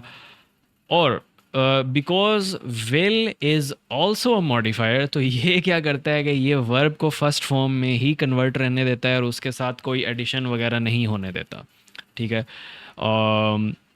दैट्स वाई जब आप विल लिखेंगे तो एस ई एस का इजाफा आपने वर्ब के साथ नहीं करना। आप देख लें, इधर सिंगुलर के साथ भी राइट है और यहाँ एस्पायरिंग राइटर्स, ठीक है, एक से ज़्यादा राइटर हैं, प्लूरल के साथ भी राइट है। ठीक है, तो विल क्या करता है, कन्वर्ट कर देता है वर्ब को फर्स्ट फॉर्म में और उसके साथ कोई एडिशन नहीं होने देता। Now here's the fun part. तो अगर हमने आईएनजी वगैरह लगाना है, अगर हमने चीज़ें चेंज करनी है, तो इसका मतलब है कि हमें कोई एक्स्ट्रा हेल्पिंग वर्ब इंट्रोड्यूस कराना पड़ेगा। यस, बिल्कुल कराना पड़ेगा। And the extra verb will be, drum roll please, give me some confetti here, is be. ठीक है, तो किस तरह से स्ट्रक्चर इसका हो जाएगा, सब्जेक्ट विल बी। अब वर्ब आप कन्वर्ट कर सकते हैं, बी लग गया। ठीक है, तो बी के बाद आप कन्वर्जन कर सकते हैं वर्ब की फर्स्ट फॉर्म प्लस आईएनजी। ठीक है, कंटिन्यूस की पहचान क्या है, हेल्पिंग वर्ब, तो यहाँ हमने बी लगा दिया, विल बी, और वर्ब की फर्स्ट फॉर्म। हेल्पिंग वर्ब कोई भी हो सकता है, is am are, was were या विल बी, और वर्ब की फर्स्ट फॉर्म, ये कंटिन्यूस की पहचान है, इसको आपने याद रखना है। और अगेन एडजेक्टिव और एडवर्ब लगा देंगे तो आपका जुमला कॉम्प्लेक्स हो जाएगा। That's what we want, that's what we want to write in aisles. He will be writing letters. ठीक है, वो खतूत लिखेगा। यहाँ the aspiring writers will be writing letters passionately, तो वो खतूत लिखेंगे। Right, is it goes into the future, क्योंकि अब हम फ्यूचर की बात कर रहे हैं। ऑलराइट, विल बी राइटिंग, लिख रहे होंगे, सॉरी, तो he will be writing letters, वो लिख रहा होगा। So then we have future perfect. तो सब्जेक्ट विल हैव, ठीक है, अब इसमें हैज़ नहीं लगता, विल के साथ एक और थोड़ा सा इशू है कि ये जो है ना, ये हैज़ नहीं लगने देता अपने साथ ठीक है, ये हैव ही लगाता है बस। और I have already told you कि हैज़, हैव, हैड ये कन्वर्टर्स हैं। ये क्या करते हैं, वर्ब को थर्ड फॉर्म में कन्वर्ट कर जाते हैं। और मैंने आपको ये भी बताया गया थर्ड फॉर्म वर्ब की पहचान है परफेक्ट टेंस की। तो सब्जेक्ट आ गया, विल हैव आ गया, विल बी नहीं, विल हैव आ गया, और वर्ब की थर्ड फॉर्म आ गई, ऑब्जेक्ट आ गया। तो देखें ये किस तरह से एक सिंपल सा स्ट्रक्चर बना हुआ है, वही बस आगे पीछे हो रहा है। ठीक है, जहाँ पे टाइम आपका चेंज हो रहा है, पास्ट, प्रेजेंट, फ्यूचर, तो वहीं पे आपके जो है ये चीज़ें चेंज हो रही हैं। लेकिन द टेंस जो है वो अपना एक स्केलेटल स्ट्रक्चर बरकरार रखता है। छोटे मोटे इनी मीनी माइनर से जो है वो चेंजेस होते हैं और टेंस आपका बदल जाता है। अब ये बारीकी आपको चढ़ा भी सकती है, ये बारीकी आपको उतार भी सकती है। यूजली हम बेचारे पाकिस्तानियों के केस में ये बारीकी जो है ये हमें मारती है ज़्यादा। ठीक है, ये इन बारीकियों की वजह से ही मिस्टेक्स होती हैं, और माइनर मिस्टेक्स, छोटी मिस्टेक्स, जिन्हें बड़े आसानी से आसानी से कवर किया जा सकता है। In any case, he will have written letters, उसने खतूत लिख लिए होंगे। The aspiring writers will have written letters speciality, same thing, कोई एडिशन, एक्स्ट्रा, आईएनजी, ये वो, एस ई एस नहीं, all of that is simple. ठीक है, now the fun part is future perfect continuous. I'm just going to give you the formula. Subject will have been, just एक addition हो रही है यहाँ पे। अब वो जो continuous में be था, ठीक है, मैंने आपको क्या बताया अभी कि हैज़, हैव और हैड जो हैं वो कन्वर्टर्स हैं, मॉडिफायर्स हैं, वो वर्ब को थर्ड फॉर्म में कन्वर्ट कर देते हैं। लेकिन यहाँ पे तो वर्ब ने कहा है कि यार अगर तुम मेरे साथ कंटिन्यूस वाला बिहेवियर कर रहे हो, यानी फर्स्ट फॉर्म के साथ आईएनजी लगा रहे हो, तो फिर मुझे ऐसे तो नहीं चलेगा, हैव के साथ तो नहीं मैं कर सकता ये। तो हम बी बोरो कर लेते हैं, बी को हम थर्ड फॉर्म में कन्वर्ट कर लेते हैं बीन में। तो subject will have been verbing object, ठीक हो गया। तो he will have been writing letters, वो खतूत लिखता आ रहा होगा it gets really complex into that territory. The aspiring writers will have been writing letters passionately. तो ये जनाब आपके सारे के सारे टेंसेस कंप्लीट हो गए। Again this is just for positive sentences. इसके अलावा नेगेटिव सेंटेंसेस भी होते हैं, इंटरोगेटिव सेंटेंसेस भी होते हैं, जो कि लेट मी जस्ट से कि इंतहाई आसान होते हैं। उनमें भी बहुत माइनर से चेंजेस होते हैं। जिस तरह के आपका इंटरोगेटिव है, उसमें जस्ट आपका हेल्पिंग वर्ब पहले आ जाता है, और जो आपके नेगेटिव हैं उसमें जस्ट नॉट का इजाफा हो जाता है फॉर द मोस्ट पार्ट। कुछ बारीकियाँ हैं थोड़ी बहुत, बट अगेन सब कुछ इधर बता दिया तो फिर डॉक्यूमेंट कौन ख़रीदेगा, राइट? हाँ हाँ, I am such a horrible person with these shameless plugs. In any case, this is all you need to know about tenses. अब इसके अलावा बहुत सी ऐसी ग्रामेटिकल चीज़ें हैं जो आपको सीखनी चाहिए। However, मैं अब इतना भी evil person नहीं हूँ। लाइक आई सेड कि काफ़ी ऐसी चीज़ें हैं लाइक सिमिलीज, मेटाफोर्स और ये इडियम्स वगैरह, इस तरह की आइटम्स के एटलीस्ट सरफेस लेवल नॉलेज के लिए I have a free document available, lexical resource guide book उसका नाम है। वो आपको मेरी वेबसाइट पे मिल जाएगी, आइल्स विद द वेस्ट पे आप जाके विजिट कर सकते हैं। Okay, that being said, let me finally introduce my self. Usually मैं इंट्रोडक्शंस जो हैं वो एंड पे रखता हूँ। ओह आई फॉरगॉट कि अभी तो हमने शिल ग्रिल किया नहीं मेरी डॉक्यूमेंट को। इन any case, this is the cover for the document, ठीक है। tenses like never before, it is a complete and comprehensive guide to the building blocks of the English language। और यहाँ पे इस डॉक्यूमेंट में जस्ट आपको मैं बताता चलूँ कि पार्ट्स ऑफ स्पीच की बात नहीं की हुई, ठीक है। कुछ हद तक उसमें जस्ट स्ट्रक्चर्स वगैरह जहाँ पे मैंने बात की है वहाँ पे मैंने उन्हें ज़रूर टच किया है, but this touches on the tenses alone. तो आप अंदाज़ा कर सकते हैं, it has 20 pages of extensive information, 20+ pages, right. तो कितनी गहराई में मैंने टैकल किया है टेंसेस को, and you'll just have to take my word for it. Anyways, my name is Awais Ahmed and I am an IELTS instructor. I'm also communication coach and mentor, और मैं spoken English की भी 1-on-1 classes देता हूँ in case anyone is interested in that. I have a free community, Discord की link आपको इस video के डिस्क्रिप्शन में मिल जाएगी।